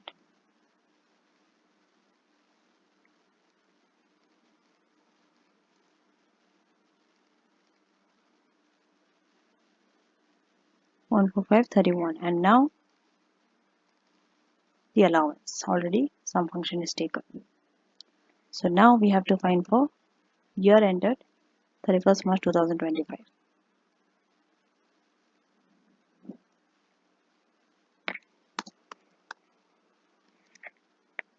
Done. So for 2025,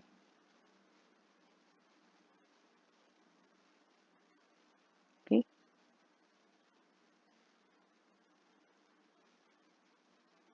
so if you see this, okay, there is nothing in 2025, no purchase, no addition. So just take WDA.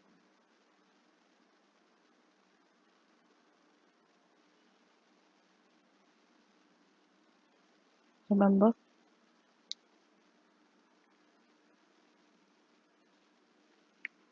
this will be This is 15 months now. 15 months to 31st March.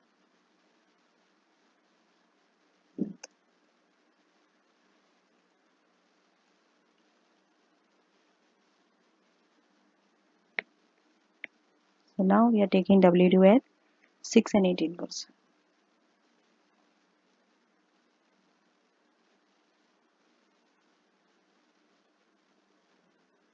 At 18%. Here, equal to minus 6% into this into. Now you don't have to take the year. It's annually. So 1776.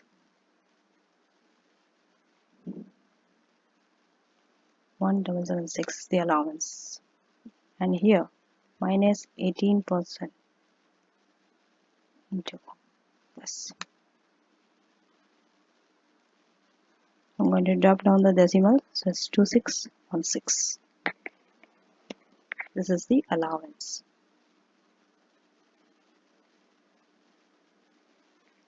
And the total allowance is the sum function of this two. 4392. Now, so from the profit, if you see the profit, 281,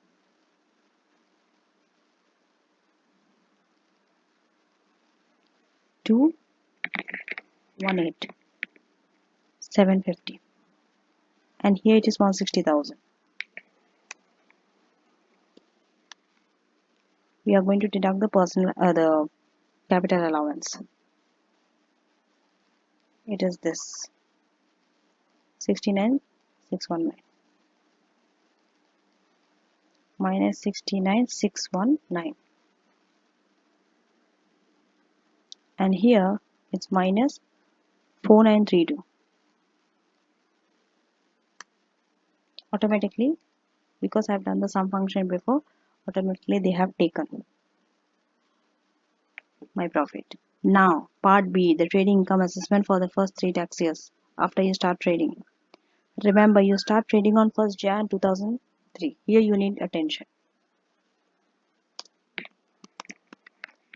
So 1st Jan 2023 you start trading, and then you're ending it on 31st March.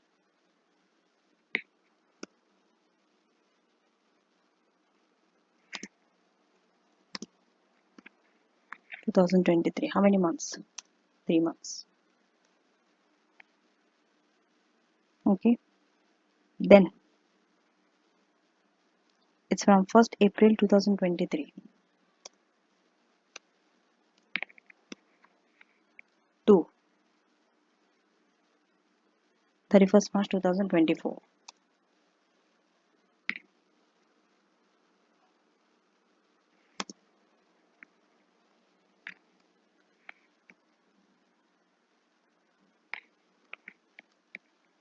Here it is 12 months.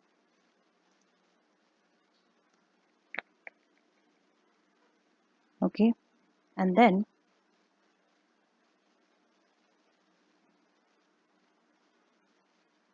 for 2024-25, it is from 1st April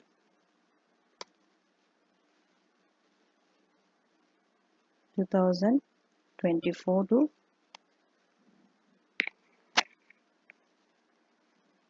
31st March 2025. Here also is 12 months.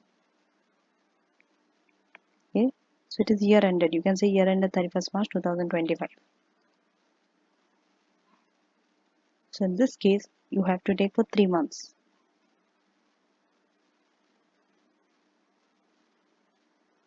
Okay.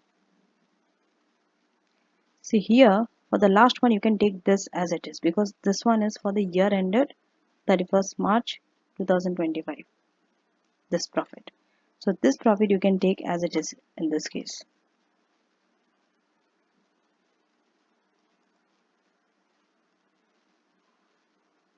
No, I have to paste the value. Okay.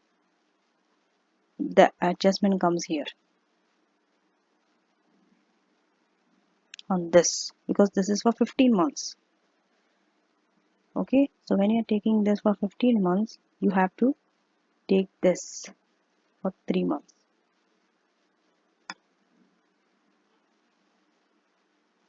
But when you're taking for 3 months, remember it's not over 12, it's over 15. And you reduce the decimal.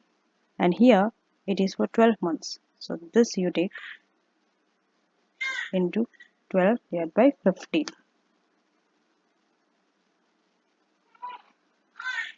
And I'm going to drop the zeros. So that's it.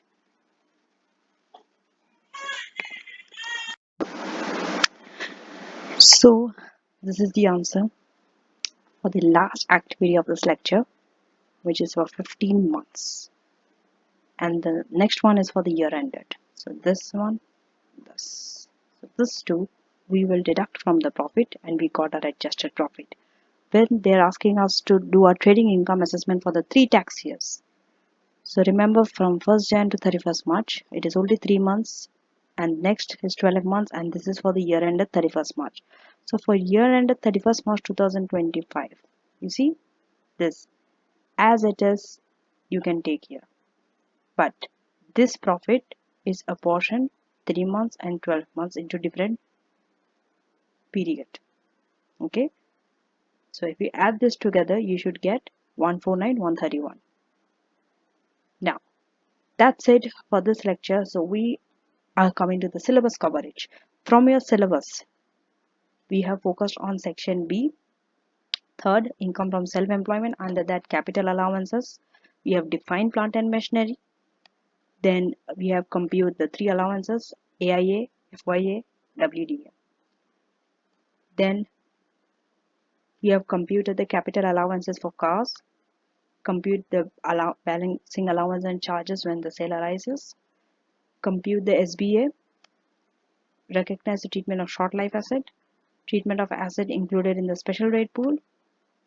So these are the areas we have covered. And you need, see, this is like a checklist for you. When in your revision phase, when you want to be sure what are the areas you have covered, you can take this as checklist. C, are you able to calculate balancing allowance and charge? C, are you able to calculate structure and building allowance? C to 8, are you able to calculate FYA, AIA, WDA? Are you able to calculate short life asset, the treatment of short life asset? Can you recognize the assets that goes in the special rate pool? This is how you test yourself. Now let us summarize the entire lecture from beginning till the end. So we have started by saying that capital allowances are used by the tax authority. Okay, this is deducted from the trading profit to get the tax adjusted trading profit. But in your accounting books, they deduct depreciation, which is not allowable. So instead of accounting depreciation, capital allowances are deducted. This is same for both unincorporated business and companies. Okay, then so the rates of your first year, writing down allowance and AIA are provided to you in your exam. Okay, then unused AIA is lost. 100% FYA you can claim on the car which is new, electric and zero emission. Now the special rate pool. So these are the items that goes under special rate pool. Long life asset. Long life means as asset life having the expected life is 25 years, more than 25 years. Then building insulation, integral building features, cars with CO2 emission exceeding 50. All these items goes to special rate pool. Other than these items, the rest all goes to the main pool. And if there is a private use there has been a private use portion of the car by the employer or short life asset, then you have to deal with item by item basis. That means there's a separate column for it. It is not dealt under the short life, main pool or special rate pool. Then you need a separate column. Assets are eliminated. The moment you are disposing the asset, you are eliminating it from the relevant pool. Okay. And when you are taking the disposal, it is the lower of your disposal proceed and the cost, whichever is lower you are taking. Then on your disposal, remember there should be a disposal for a balancing charge or an allowance to arise. Without disposal, no balancing charge or an allowance. Balancing allowance is like an extra allowance you are getting, and balancing charge you have to pay tax on it. It's a negative allowance. So when your disposal proceeds are more than your written down value, you are selling it at a profit. In that case, you are incurring a balancing charge. But if there's a private use asset for the asset that you're disposing, if there's a private use for it, remember that WDA, the balancing charge or allowance that arises, it is restricted to the business use proportion. Then a pool with a tax written down value 1,000 or less than that, you can write the entire amount. Rather than claiming WDA on it, because the amount is very small, claim the entire amount and close the pool. Then short life asset election. This election, this is you have to elect for it. It is not automatic. Short life means asset having less than 8 years. Okay. So if you make this election, make sure that you are accelerating your balancing allowance. If it accelerates balancing charge, then not making the election is advisable.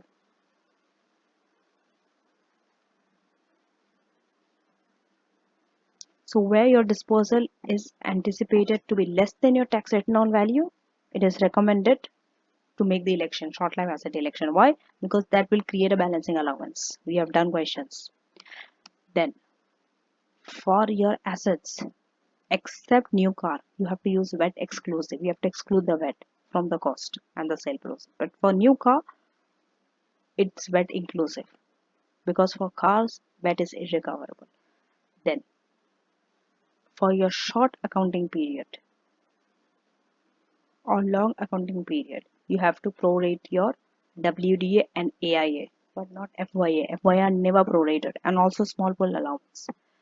If it's long accounting period, upward, short accounting period, it will be prorated downwards.